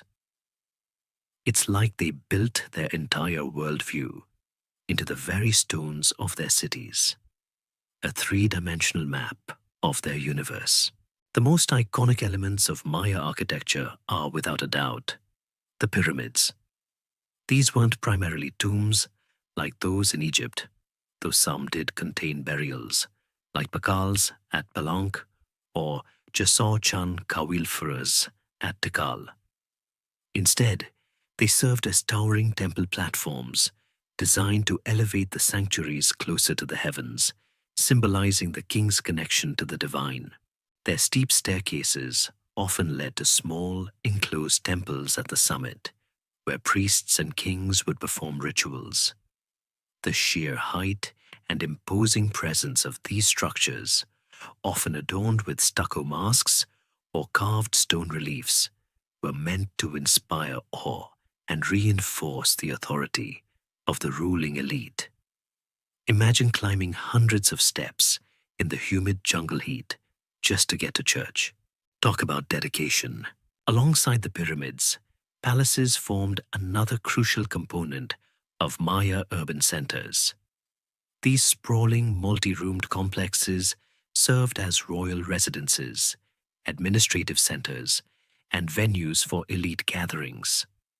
Often built around courtyards, they featured long, narrow corridors, intricate carvings, and sometimes multiple stories. The famous palace at Palenque, with its distinctive tower, is a prime example, showing the blend of functionality and elaborate ornamentation. These were not merely living quarters, but stages for the daily drama of court life, where alliances were forged, decisions made, and power displayed. Ball courts, distinctive eye-shaped structures, were ubiquitous in Maya cities. As we touched upon earlier, these were not just for sport, but for ritual performance, reenacting mythological narratives and serving as arenas for political and religious events. The acoustics of some ball courts are surprisingly good, suggesting they were also designed for public address, where the voice of the ajor or a priest could carry across the crowd. It's like their version of a stadium, but with a much higher stakes game. Maya urban planning often followed a loosely integrated pattern, adapting to the natural topography rather than imposing a rigid grid. Cities typically centered around a series of large open plazas, surrounded by the most important ceremonial and administrative buildings, pyramids, palaces, and ball courts. These plazas served as gathering places for public rituals, markets, and large community events. Residential areas, ranging from modest houses for commoners to more elaborate compounds for nobles, fanned out from the core, often connected by raised stone causeways called sakbiob, singular sakbi. These causeways sometimes stretched for miles, linking different parts of a large city or connecting it to satellite settlements. Almost like ancient highways, the choice of building materials largely depended on local availability. In the southern lowlands, limestone was abundant, allowing for the construction of durable and impressive stone structures, often covered with a smooth stucco finish that could be painted in vibrant colors. Further north, in the Yucatan, more emphasis was placed on finely cut stone veneers, leading to different architectural styles. The Maya were masters of stoneworking, employing only stone tools to quarry, cut, and shape the immense blocks used in their constructions. This is an incredible feat of engineering and labor mobilization, an open historiographic mystery. How did they achieve such precise cuts and move such massive stones without metal tools or wheeled vehicles? While ramps, levers, and sheer manpower were certainly involved, the exact techniques for some of their larger constructions still spark debate among engineers and archaeologists. Another defining characteristic of Maya architecture was its integration with iconography and hieroglyphic texts. Buildings were not just structures, they were canvases for communicating complex religious and historical narratives. Stucco reliefs, stone carvings, and vibrant murals adorned facades and interior walls, depicting gods, ancestors, mythological scenes, and the triumphs of rulers. Every element, from the shape of a doorway to the design of a roof comb, the elaborately carved top of a temple, held symbolic meaning, turning the urban environment into a living text. It was a fully immersive history lesson if you knew how to read the symbols. The scale of urban centers varied widely. While Tikal and El Mirador were enormous metropolises, many other classic period sites were smaller regional centers or even modest village clusters.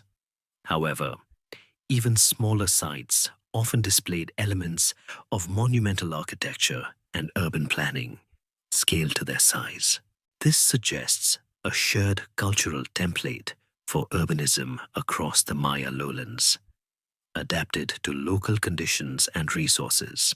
The study of Maya architecture and urbanism provides critical insights into their social organization, political structures, and religious beliefs.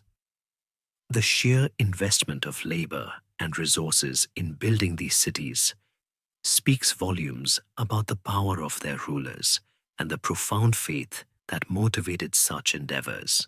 These ancient cities, now partially reclaimed by the jungle, stand as silent witnesses to a civilization that literally shaped its world from stone and sweat, leaving behind a legacy of awe-inspiring beauty and enduring mystery. Stepping into the ruins of a classic Maya city is like walking into an immense open-air art gallery. The intricate carvings on stelae, the vibrant murals on temple walls, the finely crafted ceramics, and the delicate jade ornaments all speak to a civilization with a profound appreciation for art and iconography. For the Maya, art was not merely decorative. It was deeply symbolic, serving as a powerful medium for communicating religious beliefs, legitimizing royal power, recording historical events, and expressing a sophisticated aesthetic sensibility. It's like their entire civilization was designed by a team of highly skilled graphic designers, but with more emphasis on jaguars and less on minimalist logos. Maya art is characterized by its remarkable detail, fluidity, and often a striking realism, particularly in its depiction of human figures.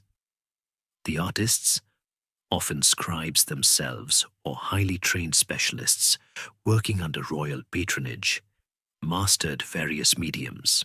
Stone sculpture is perhaps the most visible form, with stelae, altars, and architectural panels adorned with complex scenes and hieroglyphic texts. The stelae of Copan, with their near freestanding figures and intricate details of royal regalia, are prime examples of this mastery. These weren't just carvings. They were narratives etched in stone, often celebrating the Ajor's triumphs and divine connections. Another major art form was stucco sculpture and relief. Used extensively at sites like Balanque, stucco, a lime-based plaster, allowed artists to create remarkably fluid and expressive forms that were then painted in vivid colors.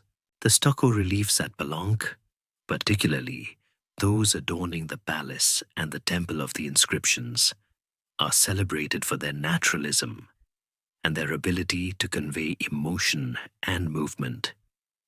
They show scenes of royal audiences, ritual bloodletting, and mythological narratives, offering an intimate glimpse into the lives and beliefs of the Maya elite. Imagine painting with fresh plaster that hardens as you work. It requires speed, precision, and an incredibly steady hand.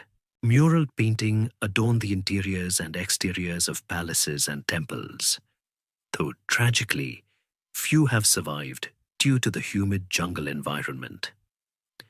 The most famous examples are found at Bonampak, where a series of murals in Structure 1 depict a major battle, its aftermath, including the torture of captives and a celebratory ritual dance. These murals offer an unparalleled, albeit sometimes brutal, glimpse into Maya court life, warfare, and ritual.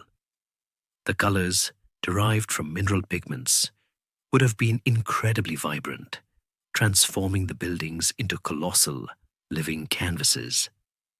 It's a sobering thought that so much of this visual history has been lost to time and nature.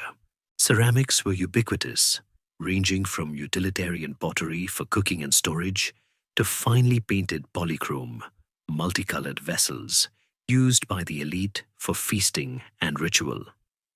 These codex-style vases and plates often depict scenes from mythology, court life, and historical events, complete with hieroglyphic captions. They are like ancient comic books, telling stories with both image and text, and have been invaluable in deciphering Maya iconography and understanding their narratives. An open historiographic mystery, still debated, is the extent to which these ceramic scenes depict actual historical events versus idealized or mythical ones. It's often a blend of both, making interpretation a delightful challenge.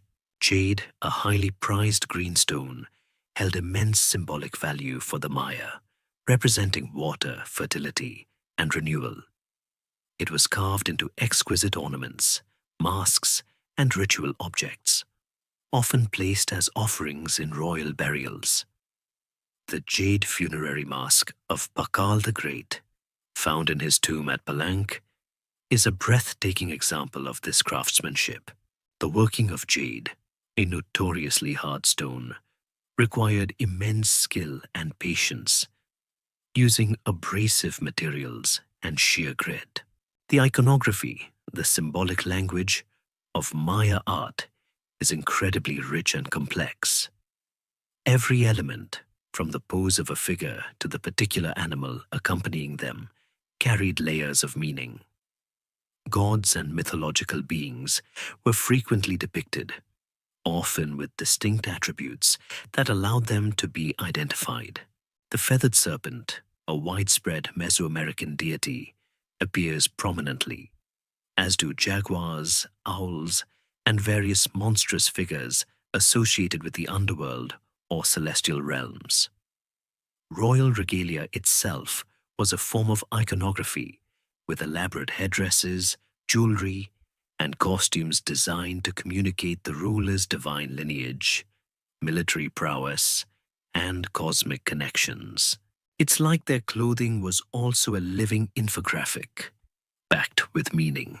Art served a crucial political function, reinforcing the divine legitimacy and power of the ruling Ajor. Monuments and murals glorified their achievements, ensured their place in history, and intimidated rivals. But it also played a vital religious role, providing visual narratives for their complex mythology and facilitating communication with the divine. The very act of creating these works was often a ritualistic process, imbuing the art with sacred power. The study of Maya art and iconography is an ongoing journey of discovery, constantly revealing new insights into their worldview. The ability to read these visual narratives, combined with the decipherment of their hieroglyphic texts, allows us to penetrate deeper into the minds and beliefs of this extraordinary civilization.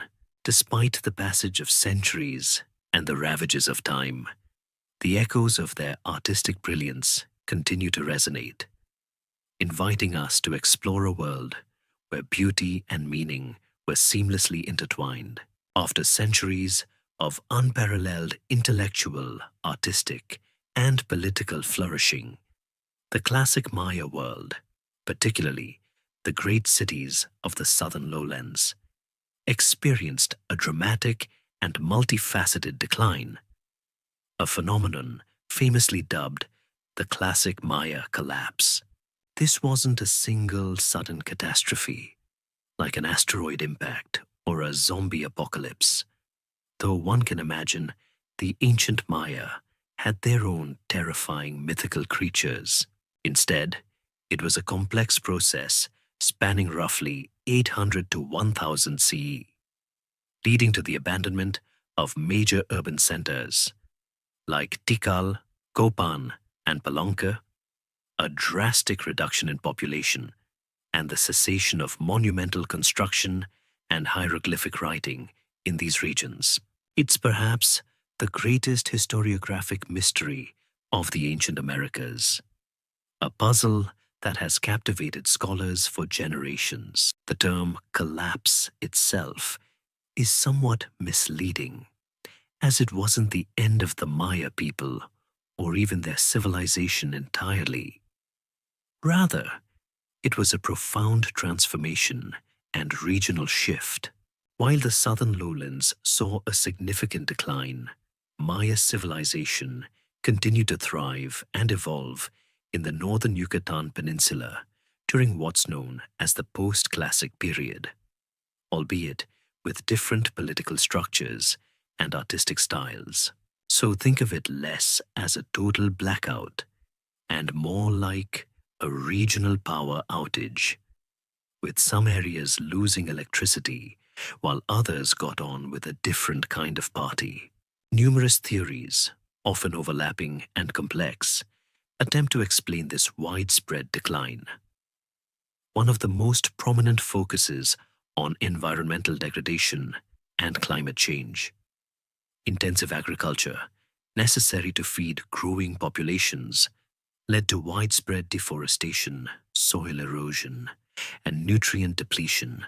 The need for timber for construction, especially for stucco, which required vast amounts of wood to burn limestone, and fuel for cooking further exacerbated the problem.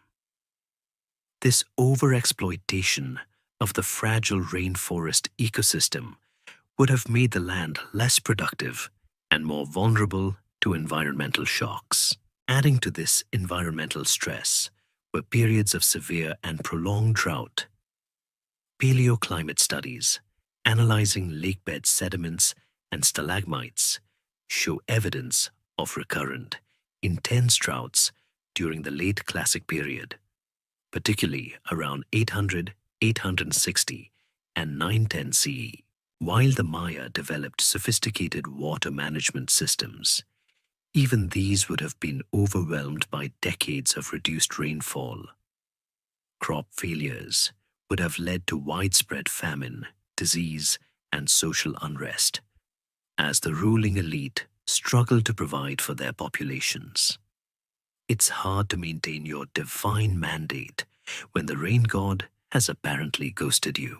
Another major contributing factor was endemic warfare and political instability. As resources became scarcer due to environmental pressures, competition between rival city-states likely intensified. Inscriptions from the late Classic period show an increase in the frequency and intensity of Star War events, leading to the destruction of cities, the capture and sacrifice of rulers, and the disruption of vital trade routes. This constant state of conflict would have diverted labor and resources away from productive activities, destabilized political systems, and made it difficult for cities to recover from environmental shocks.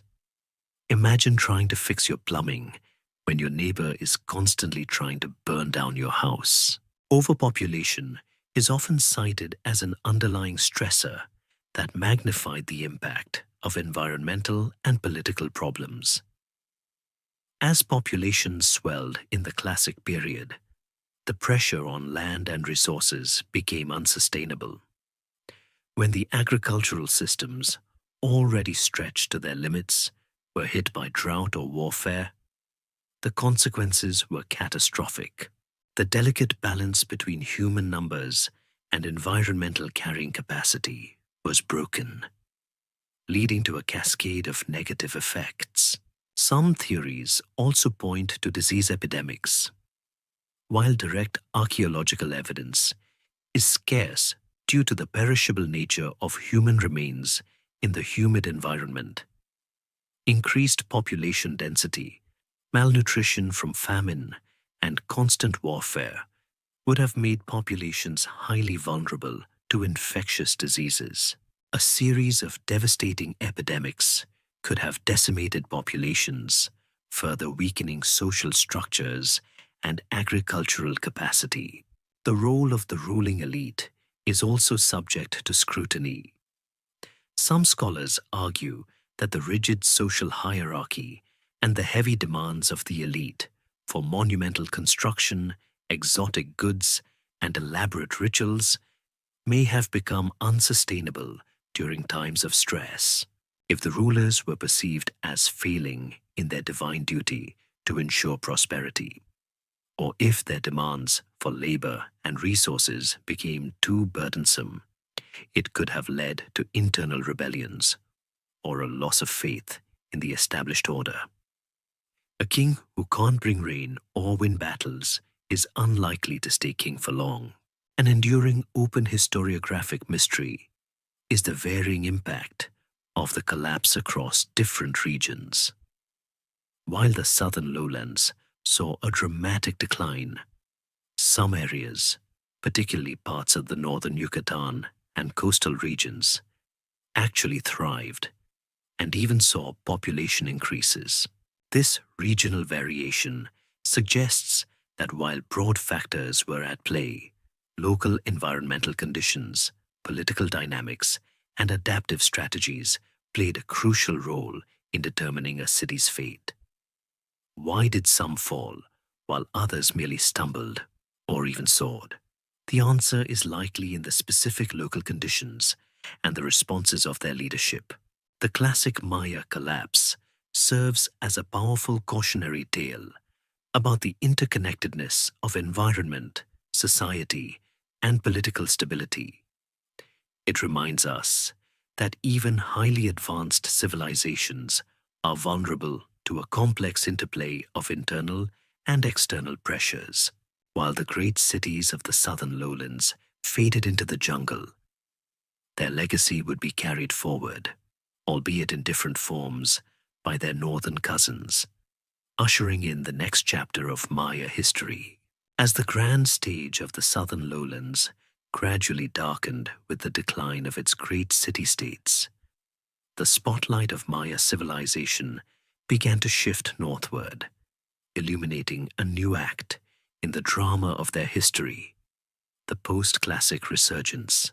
This period, generally spanning from around 900 CE until the arrival of the Spanish in the early 16th century, saw Maya civilization not disappear, but rather transform and relocate, with new powerful centers emerging in the northern Yucatan Peninsula.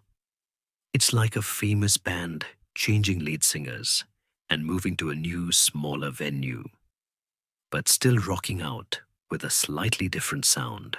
While the southern lowlands were experiencing population decline and the cessation of monumental construction, the northern Yucatan, which had always been a part of the broader Maya world, began to flourish. This region presented a different environmental landscape. It's drier, with fewer rivers, and a greater reliance on cenotes, natural sinkholes providing access to groundwater, as water sources. The political organization also appears to have undergone a significant transformation, moving away from the singular divine Ajor model of the classic period towards more decentralized or collective forms of governance. Though powerful leaders certainly still existed, the most prominent and enigmatic of these new northern powerhouses was Chichen Itza. Rising to prominence around the 10th century CE, Chichen Itza became a major political, economic, and cultural center, dominating much of the northern Yucatan for several centuries. Its architecture is distinct from that of the classic southern cities. showcasing a fascinating blend of traditional Maya styles with strong influences from central Mexican cultures, particularly the Toltecs. This blend is an open historiographic mystery that has fueled decades of scholarly debate. Was Chichen Itza truly conquered by Toltec invaders, or did it merely absorb and adapt foreign ideas through trade and cultural exchange, perhaps even developing these Toltec traits internally? The consensus leans towards a more complex cultural interaction rather than outright invasion, a dynamic process of appropriation and reinterpretation. The architecture of Chichen Itza is instantly recognizable. The iconic El Castillo, the Temple of Kukulkan, the feathered serpent deity, equivalent to the central Mexican Quetzalcoatl, is a massive pyramid with a unique astronomical alignment. During the spring and autumn equinoxes, the setting sun creates a shadow play on the staircase, making it appear as if a giant serpent is slithering down the pyramid. This sophisticated use of light and shadow, combined with precise astronomical knowledge, showcases a continued commitment to calendrical and celestial observations, albeit in a more public and visually dramatic way. Other notable structures at Chichen Itza include the Great Ball Court, the largest in Mesoamerica, with acoustic properties that allow a whisper from one end to be heard clearly at the other. This suggests its use for large public ceremonies and perhaps even dramatic theatrical performances. The Caracol, an astronomical observatory with a spiral staircase, hence its Spanish name, snail, further highlights the Mayas' enduring fascination with the heavens. The Temple of the Warriors, with its vast array of carved columns, resembles structures at Tula, the Toltec capital in central Mexico, reinforcing the architectural dialogue between these distant cultures. Chichen Itza's economic power was formidable, largely derived from its control over crucial salt production from coastal flats and its strategic position on trade routes. Salt was a vital commodity for food preservation and human health, and Chichen Itza effectively monopolized its distribution across the peninsula.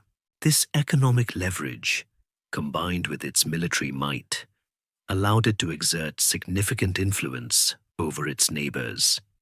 It was less about military conquest and more about economic coercion, though they certainly knew how to wield a weapon when necessary. The political organization of Chichen Itza also appears to have been different. While a ruling elite certainly existed, some scholars suggest a more communal or multipal joint rule system, where power was shared among several prominent families or councils, rather than concentrated in a single divine king. This might have offered greater resilience in a more politically fragmented landscape, allowing for more flexible responses to challenges. It's an intriguing alternative to the divine kingship model, suggesting a different evolutionary path for Maya governance. Another significant city during this post-classic resurgence was Uxmal, though its main period of florescence predates Chichen Itza's peak slightly and is often categorized as terminal classic, early post-classic. Located in the Puke region of the Yucatan, Uxmal is famous for its distinct architectural style, characterized by elaborate mosaic facades, intricate stone latticework, and images of the rain god Chalk. While it didn't achieve the same regional dominance as Chichen Itza, its artistry and urban planning were remarkable, demonstrating the continued vitality of Maya creativity. Even as the South declined, the transition from classic to post-classic was not always smooth. It involved significant population movements, shifts in trade networks, and changes in political structures. But it unequivocally demonstrates the resilience and adaptability of Maya civilization. They did not vanish, they simply transformed, moving their centers of power, adapting their social organization, and creating new artistic expressions, all while retaining core elements of their ancient heritage. The post-classic period, though sometimes viewed as less grand than the classic, was a vibrant and dynamic era that set the stage for the dramatic encounter with European powers that would irrevocably alter their destiny.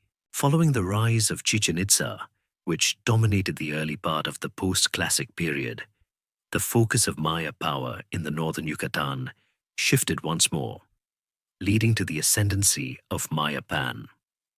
This city, which flourished from approximately 1220 CE to 1421 CE, marked a distinct departure from the earlier classic period model of independent, competing city-states. Instead, Mayapan became the capital of what is often considered a hegemonic state or a confederacy, controlling much of the Yucatan Peninsula through a unique system of centralized power. It was like the regional capital pulling the strings of numerous smaller towns, a significant step away from the decentralized classic period. The story of Mayapan begins after the decline of Chichen Itza, whose influence waned in the 13th century. According to colonial-era chronicles, a powerful ruling lineage, the Kokam family, established Mayapan as the new regional capital. They created a system where the leaders of prominent noble families from other major towns were compelled to reside in Mayapan, effectively serving as hostages or political advisors. This allowed the Kokam to maintain direct control and prevent rebellions from outlying areas. It was a clever strategy, ensuring loyalty by keeping the rivals close, and probably a lot less expensive than constant warfare. Imagine having all your political opponents living in your guest house. Definitely keeps them from plotting too much mischief. Archaeologically, Mayapan is distinct from earlier Maya cities. While it boasts a central ceremonial precinct with a pyramid, the Castillo de Cuculcan, a smaller replica of the one at Chichen Itza, its urban layout is more densely packed and appears to be less grand in its individual structures compared to its classic predecessors. The city was surrounded by a defensive wall, a feature rarely seen in classic period cities, reflecting a heightened sense of insecurity and the constant threat of internal or external conflict. This defensive architecture hints at a more turbulent political environment, a clear sign that the peace was often fragile. The system of governance at Mayapan, sometimes described as a joint rule or council rule among the Kokam and allied noble families, represents a significant shift from the divine kingship of the classic Maya. While the Kokam exercised paramount authority, power was seemingly distributed among a wider group of elite lineages, leading to a more collective, albeit still aristocratic, form of leadership. This transition is a fascinating open historiographic mystery. Was this a pragmatic response to the challenges of maintaining control over a large territory? Or did it reflect a deeper ideological change in Maya political thought? The debate continues among scholars who examine how this system either stabilized or ultimately destabilized the region.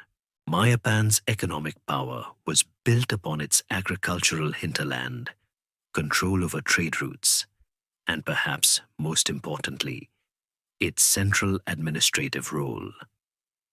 Goods and tribute would have flowed into the capital from across the Confederacy, supporting the elite and their extensive construction projects, even if they were on a smaller scale than those of Tikal.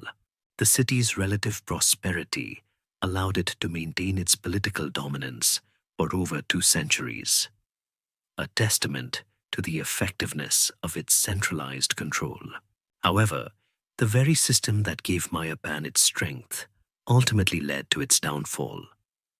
The forced residence of noble families in the capital likely bred resentment, and the Kokom family's increasingly authoritarian rule eventually sparked widespread rebellion. Around 1441 CE, the Kokom were overthrown in a violent uprising, and Mayapan was sacked and largely abandoned. The city's fall marked a period of intense political fragmentation in the Yucatan Peninsula. The single hegemonic power was replaced by numerous smaller, independent, and often warring So'ich towns or districts, each vying for local dominance. This splintered political landscape would persist right up to the arrival of the Spanish. This fragmentation, while seemingly a sign of weakness, also showcases the incredible resilience of Maya culture. Even without a grand unifying capital, Maya communities continued to thrive, albeit on a smaller, more localized scale. Trade networks persisted, religious practices continued, and local lordships maintained cultural traditions, albeit with increased inter-community conflict. It was like the grand orchestra dispersed, but all the individual musicians kept playing their own beautiful tunes in smaller ensembles. The period immediately preceding the Spanish conquest was thus characterized by a mosaic of independent polities, often engaged in localized skirmishes. This lack of a unified Maya empire or single dominant power would significantly influence the course of the Spanish conquest, making it a prolonged and arduous process, as the conquistadors had to subdue one small kingdom after another rather than conquering a single large state.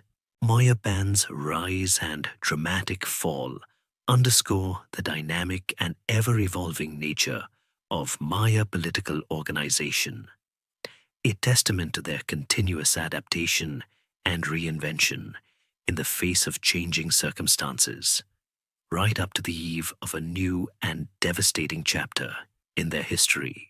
Following the dramatic collapse of Mayapan around 1441 CE, the political landscape of the northern Yucatan Peninsula entered a period of intense decentralization and political fragmentation.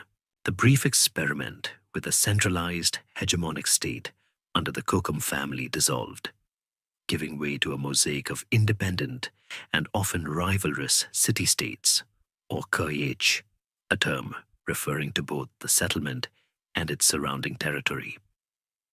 This era, lasting until the Spanish conquest, saw no single dominant power, but rather a collection of smaller polities, each asserting its own sovereignty. It was like a giant jigsaw puzzle, where all the pieces decided they'd rather be their own puzzle. These independent ka were often ruled by their own local halach uinik, or ajau, a term meaning true man or true lord, who commanded political, military, and religious authority within their territory. However, their power was more localized and less universally acknowledged than the divine kings of the classic period. Alliances were fluid, and conflicts were frequent, often driven by control over resources, trade routes, or simply dynastic rivalries. This fragmented political reality stands in stark contrast to the vast regional influence exerted by earlier centers like Tikal or Chichen Itza, and indeed by Mayapan itself. Some of the more prominent post-Mayapan CA included Mani, controlled by the Shu family, who had been rivals of the Kokom and were instrumental in Mayapan's downfall. Sotuta, still controlled by remnants of the Kokom, Cozumel, and various centers in the Beten region, like Tayasal, the last independent Maya stronghold. These polities, while smaller, maintained many core elements of Maya culture, including their intricate calendar, hieroglyphic writing, though less frequently on monumental inscriptions, and complex religious practices. It was a scaled-down version of Maya greatness, but still undeniably Maya. This period of decentralization also coincided with continued economic activity, albeit sometimes disrupted by local conflicts. Trade networks persisted, connecting the Yucatan with other parts of Mesoamerica, moving goods like salt, cotton, honey, and slaves. Coastal trading centers, like those on the island of Cozumel, played a vital role, acting as intermediaries between the mainland Maya and distant traders, including those from central Mexico.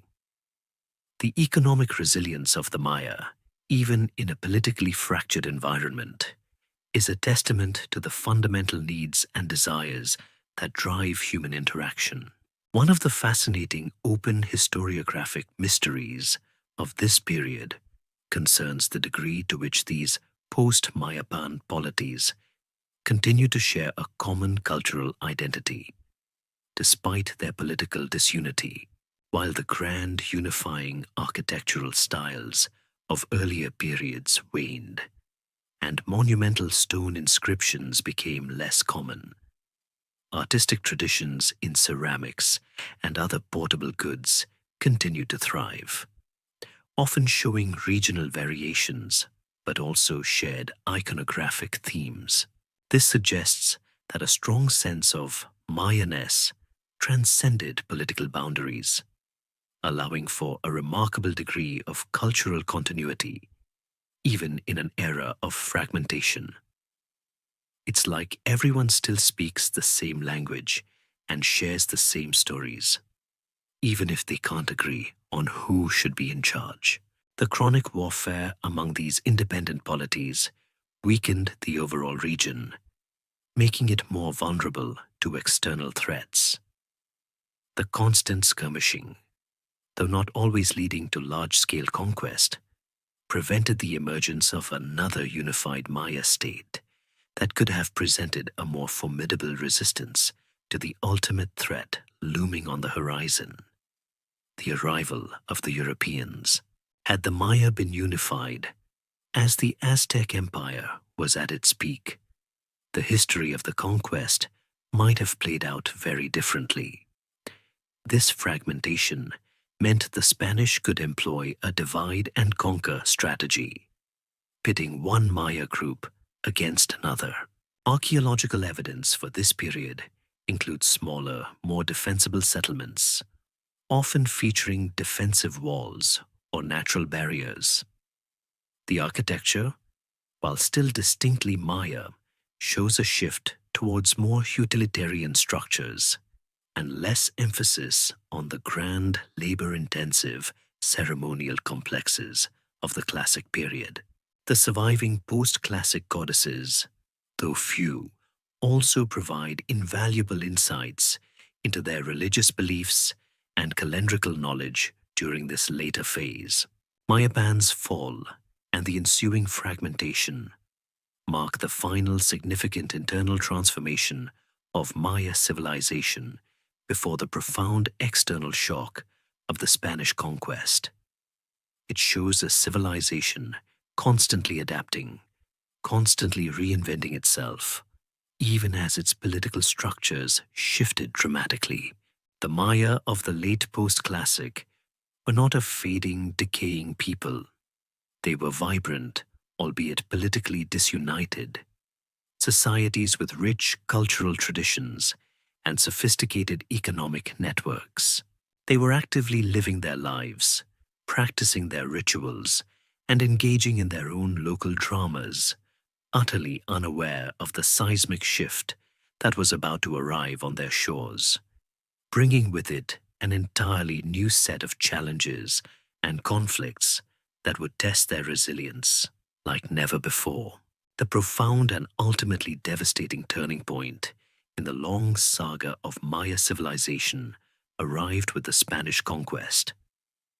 This was not a swift, decisive blow, but a prolonged and brutal process spanning decades from the early 16th century as European ambitions, technologies, and diseases collided with the fragmented but resilient Maya kingdoms. It was an epical clash of worlds, one driven by quests for gold and souls, the other fighting for its very existence and way of life. Imagine a sci-fi invasion where the aliens also bring along novel germs that wipe out half your population before they even land. That's a pretty good analogy, actually. The first sustained contact between the Spanish and the Maya occurred in the early 16th century, with shipwrecks and exploratory expeditions touching the Yucatan coast. Francisco Hernandez de Cordoba's expedition in 1517 marked the first major encounter, meeting fierce resistance from coastal Maya groups. Juan de Grijalva followed in 1518, and Hernán Cortés briefly stopped in Cozumel in 1519 before proceeding to conquer the Aztec Empire in central Mexico. These early encounters were often violent, setting a precedent for the conflicts to come.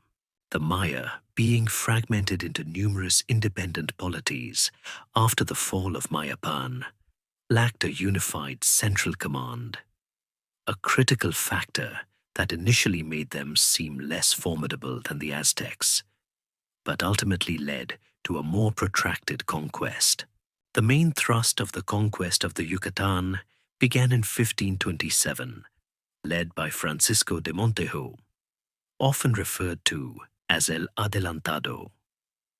Montejo and his son, also named Francisco de Montejo, faced tenacious resistance from the Maya.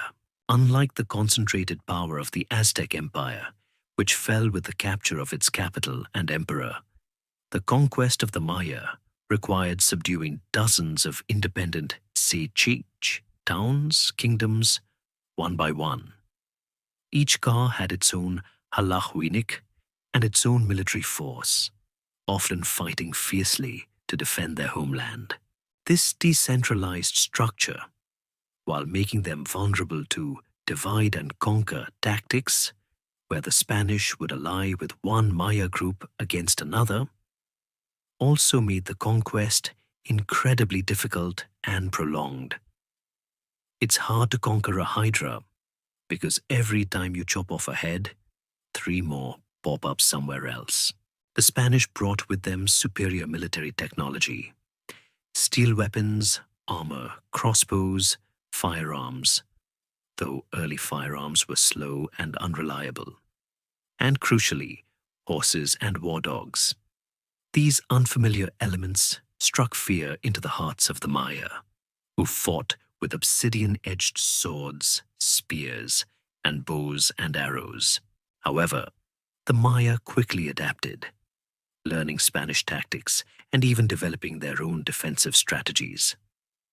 Fortified towns, ambushes, and guerrilla warfare became common responses, inflicting heavy casualties on the Spanish. The siege of Tijo, Merida, for example, demonstrated the fierce Maya determination, with Montejo's forces enduring starvation and relentless attacks. Yet the most devastating weapon the Spanish unknowingly brought was not steel or gunpowder, but disease. Smallpox, measles, influenza, and other old-world pathogens to which the indigenous populations had no immunity swept through the Americas in wave after wave, often preceding the actual arrival of the conquistadors. These epidemics decimated Maya populations, sometimes by as much as 90% or more, weakening their societies disrupting their leadership and undermining their ability to resist. An open historiographic mystery, still debated, is the precise demographic impact of these diseases before and during the conquest. It's difficult to quantify the full extent of this silent, unseen killer. But its role in the Spanish victory is undeniable. Imagine fighting an invading army while half your population is literally dying of the flu. That's a tough day at the office. The conquest of the Itzamaya kingdom in the central Petén, specifically their capital Tayasal, modern-day Flores, highlights the protracted nature of the struggle. This independent Maya stronghold, located on an island in Lake Petén Itzá, managed to maintain its autonomy for over 150 years after the initial Spanish landings in Yucatan. It wasn't until 1697 that Martín de Osúa y Arizmendi finally conquered Tayasal, marking the fall of the last independent Maya kingdom. This remarkable longevity of resistance underscores the tenacity of the Maya and the difficulties the Spanish faced in asserting complete control over the entire region. The motivations for the conquest were complex. The Spanish crown sought new territories and wealth, gold and silver, though the Yucatan lacked significant deposits, while the Catholic Church aimed to convert indigenous populations to Christianity. This religious imperative often justified brutal suppression, with friars destroying Maya codices and religious icons as idolatry. This destruction led to an immeasurable loss of ancient Maya knowledge and historical records, a tragedy for human heritage.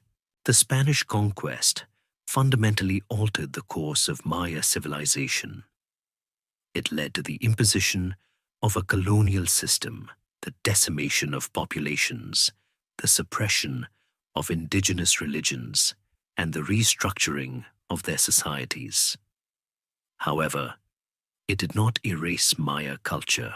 While the political structures of the classic and post-classic periods were shattered, Maya communities endured, adapting and resisting in various ways, laying the groundwork for the fascinating story of the Maya under colonial rule and their survival into the modern era.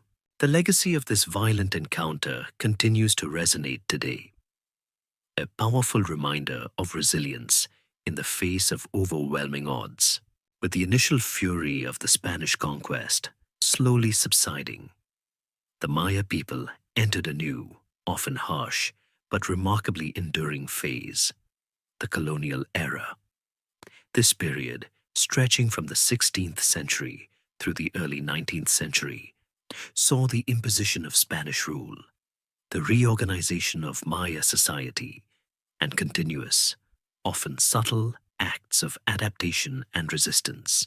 While the grand independent kingdoms were gone, the Maya spirit and culture persisted, demonstrating an extraordinary capacity for survival in the face of immense pressure. It was less about fighting giant battles and more about finding ways to live and thrive under a new, restrictive regime.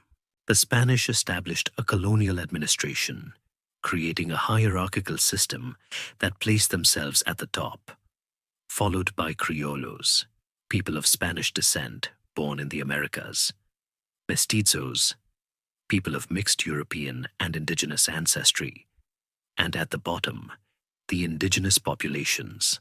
Maya communities were reorganized into new towns, often referred to as reducciones or congregaciones, designed to facilitate Christianization, taxation, and labor control. These new settlements often disrupted traditional land tenure systems and kinship networks, but they also inadvertently became centers for the preservation of Maya language and custom. Imagine being told you have to move your entire village. but then accidentally creating a new cultural hub in the process. The primary Spanish institutions of control were the encomienda and the repartimiento. The encomienda system granted Spanish conquistadors and settlers the right to collect tribute and labor from specific groups of indigenous people, supposedly in exchange for providing protection and religious instruction. In practice, it often devolved into severe exploitation and forced labor. The repartimiento system was a rotating forced labor draft, compelling Maya men to work for periods on Spanish farms, mines, or public works projects. These systems, combined with devastating epidemics, led to immense hardship and further population decline. Life under these conditions was brutal, far from the relaxed existence that we're hoping to achieve with this bedtime history. The Catholic Church played a central role in the colonial project, seeking to convert the Maya to Christianity. Friars established missions, built churches, and actively suppressed indigenous religious practices, viewing them as idolatry. As we mentioned, this led to the catastrophic destruction of Maya codices and religious artifacts, an irreparable loss of ancient knowledge. However, Maya communities often practiced a form of religious syncretism, blending traditional Maya beliefs and deities with Catholic saints and rituals. For example, ancient rain gods might be associated with specific Catholic saints, allowing for the continuation of indigenous practices under a veneer of orthodoxy. This quiet defiance and adaptation allowed core spiritual beliefs to endure, hidden in plain sight. It's like secretly putting hot sauce on your vegetables so your parents think you're eating them plain. Despite the oppressive nature of colonial rule, the Maya engaged in various forms of resistance. While large-scale armed rebellions, like the caste war of Yucatan in the 19th century, which we'll touch on later, were less common in the earlier colonial period, smaller, localized revolts occurred frequently. More pervasive, however, was passive resistance, maintaining indigenous languages, secretly continuing traditional rituals, hiding knowledge from outsiders, and adapting colonial institutions to serve their own ends. The endurance of Maya languages, for instance, is a testament to this quiet, determined defiance. An open historiographic mystery is the extent to which these quiet acts of resistance truly preserved core aspects of Maya identity, or whether they merely slowed an inevitable assimilation. The economic landscape also shifted dramatically. Traditional Maya trade networks were disrupted, replaced by a colonial economy focused on Spanish interests. New crops and livestock were introduced, and Maya farmers were often forced to grow cash crops for Spanish markets, rather than focusing solely on subsistence. However, Maya communities continued to maintain local markets and agricultural practices, often on communal lands, ensuring their continued ability to feed themselves. The colonial period also saw the development of new forms of Maya historical writing, notably the Chilam Balam books, written in Maya languages using the Latin alphabet, taught by Spanish friars. These texts combine ancient prophecies, mythological narratives, historical accounts from a Maya perspective, and colonial records. They are invaluable for understanding how the Maya viewed their own history and adapted to the trauma of the conquest. They often lament the loss of ancient knowledge and the suffering brought by the Spanish, while also looking forward to cycles of renewal. It's like their own version of a national epic poem, but one written after the invasion, while their monumental cities lay abandoned and gradually swallowed by the jungle. The Maya people themselves persevered. They adapted to new political masters, endured devastating diseases, embraced new religions while secretly retaining their own, and continued to cultivate their lands and traditions. The colonial period was a time of immense challenge, but it was also a testament to the remarkable resilience and deep cultural roots of the Maya. It laid the foundation for the contemporary Maya communities, whose survival into the modern era is a profound continuation of this ancient civilization's enduring story. Emerging from the long shadow of the colonial era, the modern Maya stand as a vibrant and powerful testament to cultural resilience, demonstrating that a civilization is far more than just its ancient ruins. Despite centuries of oppression, exploitation, and marginalization, millions of Maya people continue to live in their ancestral homelands, maintaining distinct languages, traditions, and worldviews. Their story in the modern age is one of ongoing struggle, adaptation, and a determined effort to reclaim their heritage and assert their rights in a rapidly changing world. It's an inspiring example of how deep cultural roots can withstand even the most powerful storms. Today, there are an estimated 6 to 7 million Maya people living across Mesoamerica, primarily in Guatemala, southern Mexico, Yucatan, Chiapas, Tabasco, Campeche, Belize, and parts of Honduras and El Salvador. They are not a monolithic group, but comprise numerous distinct ethno-linguistic communities, each with its own language, customs, and unique identity. For instance, in Guatemala alone, there are over 20 recognized Maya languages, including Quiche, Cachiquel, Mam, and Sotujil, each as distinct from one another as Spanish is from Italian.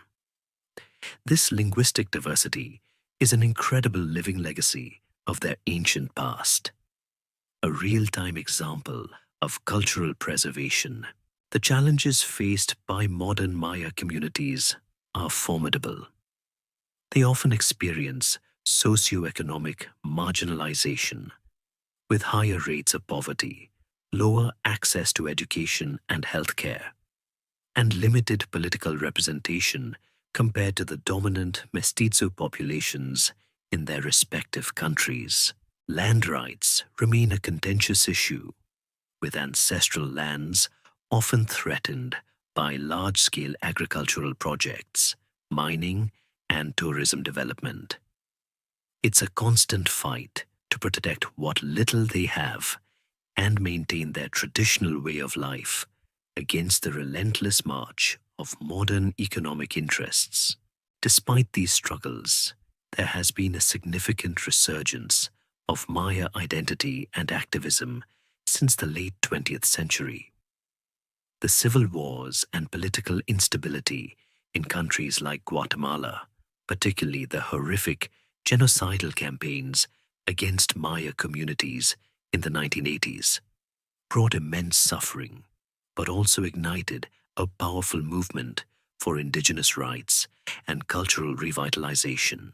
Maya intellectuals, activists, and spiritual leaders are now at the forefront of efforts to promote their languages, revitalize traditional spiritual practices, and advocate for political autonomy and self-determination. It's a powerful reclaiming of narratives, showing that their voices are not just echoes from the past, but active participants in the present. The preservation of Maya languages is a critical aspect of this modern cultural resilience. While many languages face the threat of extinction due to the dominance of Spanish, there are concerted efforts to teach Maya languages in schools, produce literature and media in indigenous tongues, and encourage their use in daily life. Language is not just a tool for communication. It embodies worldview, history, and identity. Keeping these languages alive is essential for the transmission of ancestral knowledge. Traditional spiritual practices continue to be vibrant, often practiced alongside Catholicism, in a continuation of the syncretism seen during the colonial era. Maya spiritual guides, often called Ajikij in Quiche, perform ancient ceremonies, consult sacred calendars, and connect their communities to the profound cosmological beliefs of their ancestors. This continuity of religious practice demonstrates the deep roots of their spiritual traditions, which have adapted and survived for millennia. An open historiographic mystery for future scholars will be how digital technologies and global interconnectedness will impact these local, deeply rooted traditions, offering both new avenues for preservation and new challenges. The legacy of ancient Maya knowledge also continues to be relevant. Traditional agricultural practices like milpa farming, intercropping maize, beans, and squash remain vital for food security in many rural communities, showcasing the enduring wisdom of their ancestors' environmental adaptations. The intricate knowledge of medicinal plants, passed down through generations, continues to be practiced by traditional healers. This living knowledge offers valuable lessons for sustainable living and holistic well-being in the modern world. It's like their ancient textbooks are still being used, updated by generations of practical experience. In recent decades, there has also been a growing recognition of the rights of indigenous peoples internationally, providing a new platform for Maya advocacy. Maya organizations participate in national and international forums, pushing for legislative changes, land reforms, and greater cultural recognition. The ongoing struggle for justice and equity is a testament to their unwavering spirit. Ultimately, the modern Maya are a living bridge to their ancient past. They are not relics of a vanished civilization, but dynamic, evolving communities who carry the torch of their ancestors forward.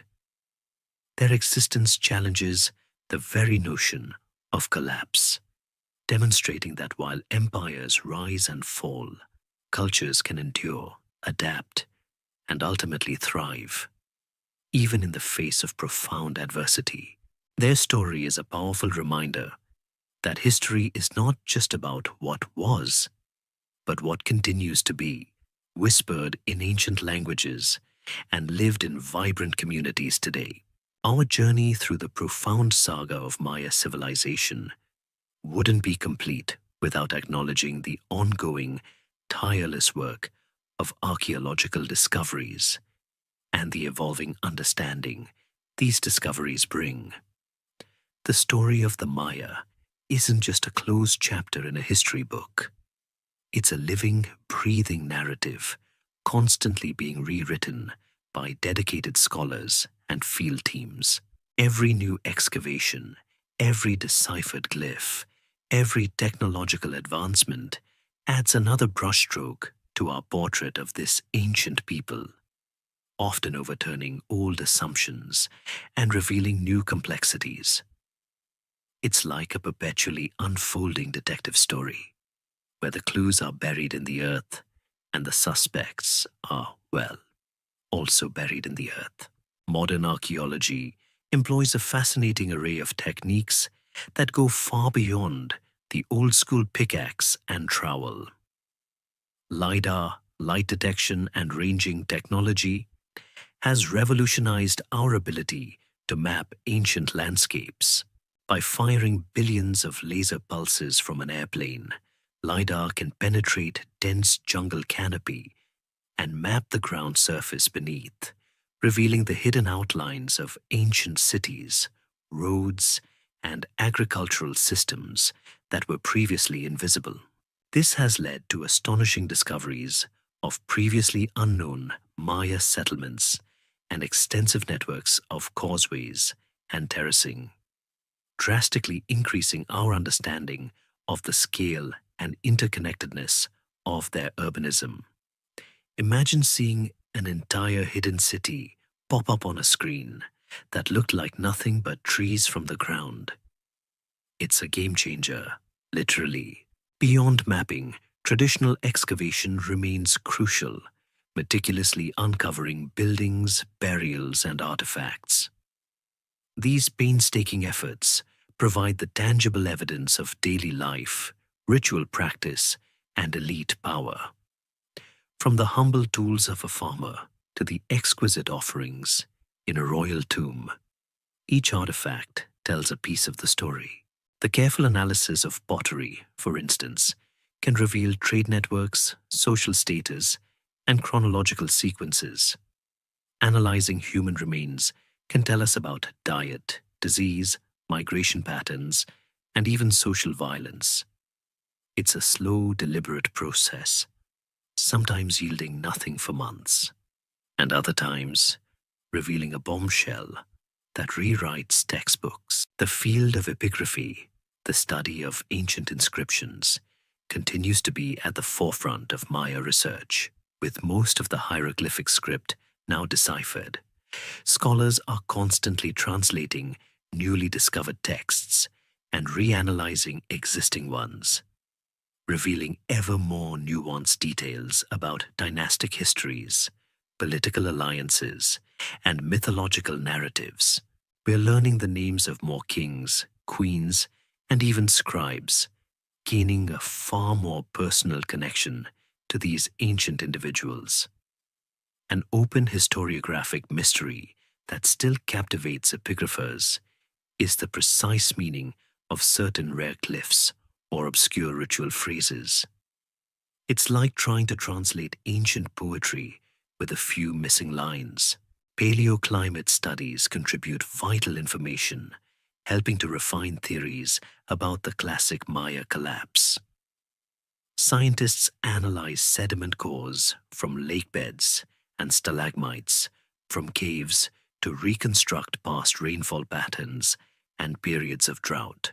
This data provides crucial environmental context, helping archaeologists understand how climate fluctuations might have impacted agricultural productivity and societal stability. The interplay between human action and environmental change is a constant point of fascination and debate, reminding us that even great civilizations are vulnerable to the forces of nature. Furthermore, bioarchaeology and osteology, the study of ancient human bones, offer direct insights into the lives of the ancient Maya. Analyses of skeletal remains can reveal patterns of diet, health, disease, injury, and even social stratification. Discoveries of mass graves, for example, might indicate periods of intense warfare or disease epidemics, while specific dental modifications or cranial deformations point to cultural practices and aesthetic ideals.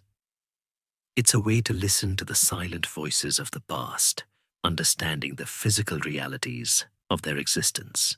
The use of DNA analysis in archaeology is a rapidly emerging field, beginning to unlock even deeper secrets. Genetic studies of ancient remains can provide insights into population movements, kinship ties within elite dynasties, and the genetic legacy of disease. While still in its early stages for Mesoamerican archaeology, this technology holds immense promise for future breakthroughs. These ongoing discoveries constantly challenge and refine our understanding of Maya history. For instance, early 20th century archaeologists often romanticized the Maya as peaceful astronomers. Later, decipherment revealed their extensive warfare. More recently, LIDAR has shown us that their cities were far more extensive and interconnected than previously imagined. The narrative of Maya civilization is not static. It's a dynamic tapestry with new threads being added all the time, sometimes altering the entire pattern. The future of Maya archaeology is incredibly exciting. Vast areas of the Maya lowlands remain unexplored, and technological advancements promise to unveil even more hidden cities and secrets. Ethical considerations surrounding indigenous heritage, collaboration with modern Maya communities, and responsible tourism are also becoming increasingly important aspects of contemporary archaeological practice.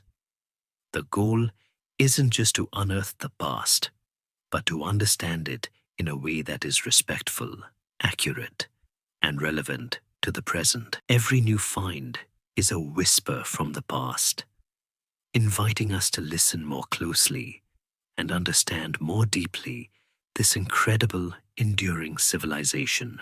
As our long journey through the history of Maya civilization draws to a close, we are left with a profound sense of awe, not just for their monumental achievements, but for their enduring legacy and the many mysteries that still linger. The Maya, a civilization that once flourished across Mesoamerica, left an indelible mark on human history, pushing the boundaries of intellectual thought, artistic expression, and environmental adaptation. Their story is a testament to human ingenuity and resilience, a narrative that continues to fascinate and inspire us. The Maya's contributions to mathematics and astronomy remain simply astonishing.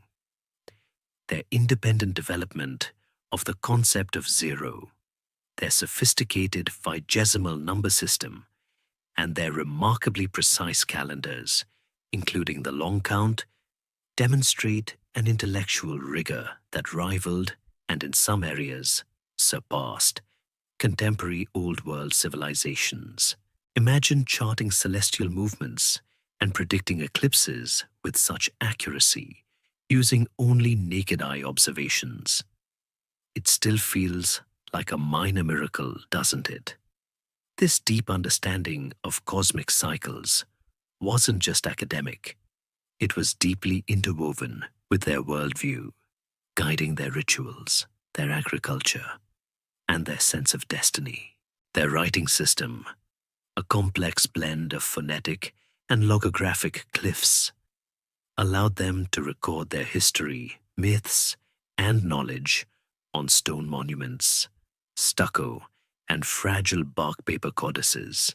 The ongoing decipherment of these texts has unlocked a direct voice from the past, revealing the intricate political lives of their kings, the richness of their mythology, and the complexities of their social structures. While much was lost during the Spanish conquest, the surviving inscriptions and codices provide invaluable windows into their minds, allowing us to connect with individuals who lived over 1,000 years ago. The art and architecture of the Maya speak volumes about their aesthetic sensibilities and spiritual beliefs. From the soaring pyramids of Tikal to the exquisite stucco reliefs of Palenque, their monumental constructions were not just buildings, but sacred mountains, cosmic diagrams, and canvases for elaborate narratives. The intricate carvings, vibrant murals, and delicate jadework all reveal a mastery of craftsmanship and a symbolic language that continues to yield new meanings as we further explore them. Every piece is a story, every building a silent sermon. Perhaps one of the most compelling aspects of the Maya story is the mystery of the classic Maya collapse. Despite decades of intensive research, the precise reasons for the abandonment of the southern lowland cities remain a subject of active debate. Was it prolonged drought, environmental degradation from intensive agriculture, endemic warfare, internal political instability, or a complex combination of all these factors.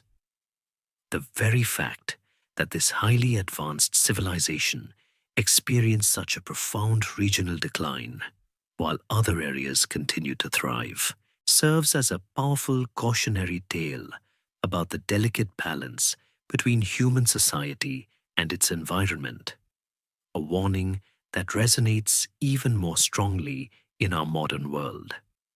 It's like a cosmic puzzle that keeps getting new pieces, but we still haven't found the corner ones. Furthermore, the story of the Maya isn't confined to the past. The resilience and cultural vitality of the modern Maya people are perhaps their most profound legacy. Despite centuries of colonial subjugation, economic marginalization, and political violence, millions of Maya continue to speak their ancestral languages, practice their traditions, and actively work to preserve and revitalize their heritage. Their struggles and triumphs in the contemporary world are a powerful reminder that history is a continuous process, shaped by the enduring spirit of human communities. They are not merely descendants of a great civilization, they are its living embodiment. The future of Maya studies holds immense promise. New technologies like LiDAR are literally uncovering hidden cities and vast networks beneath the jungle canopy, expanding our understanding of their scale and complexity. Continued epigraphic work, archaeological excavations, and interdisciplinary research promise to answer more of the lingering questions and reveal even more astounding aspects of their civilization. The scientific mysteries that surround them are not diminishing. If anything, they are becoming more nuanced and intriguing. The Maya challenge us to rethink our notions of progress and collapse, to appreciate the diversity of human achievement, and to understand the profound interconnectedness of culture, environment, and belief. Their silent ruins whisper tales of triumph and tribulation, inviting us to contemplate the vast sweep of time and our own place within it. As we conclude this journey, the lingering questions about their rise, their remarkable achievements, and their eventual transformations serve as a timeless invitation to further wonder and exploration. They stand as a magnificent testament to what humanity can achieve, and a humble reminder of how much more there is to learn from those who came before us.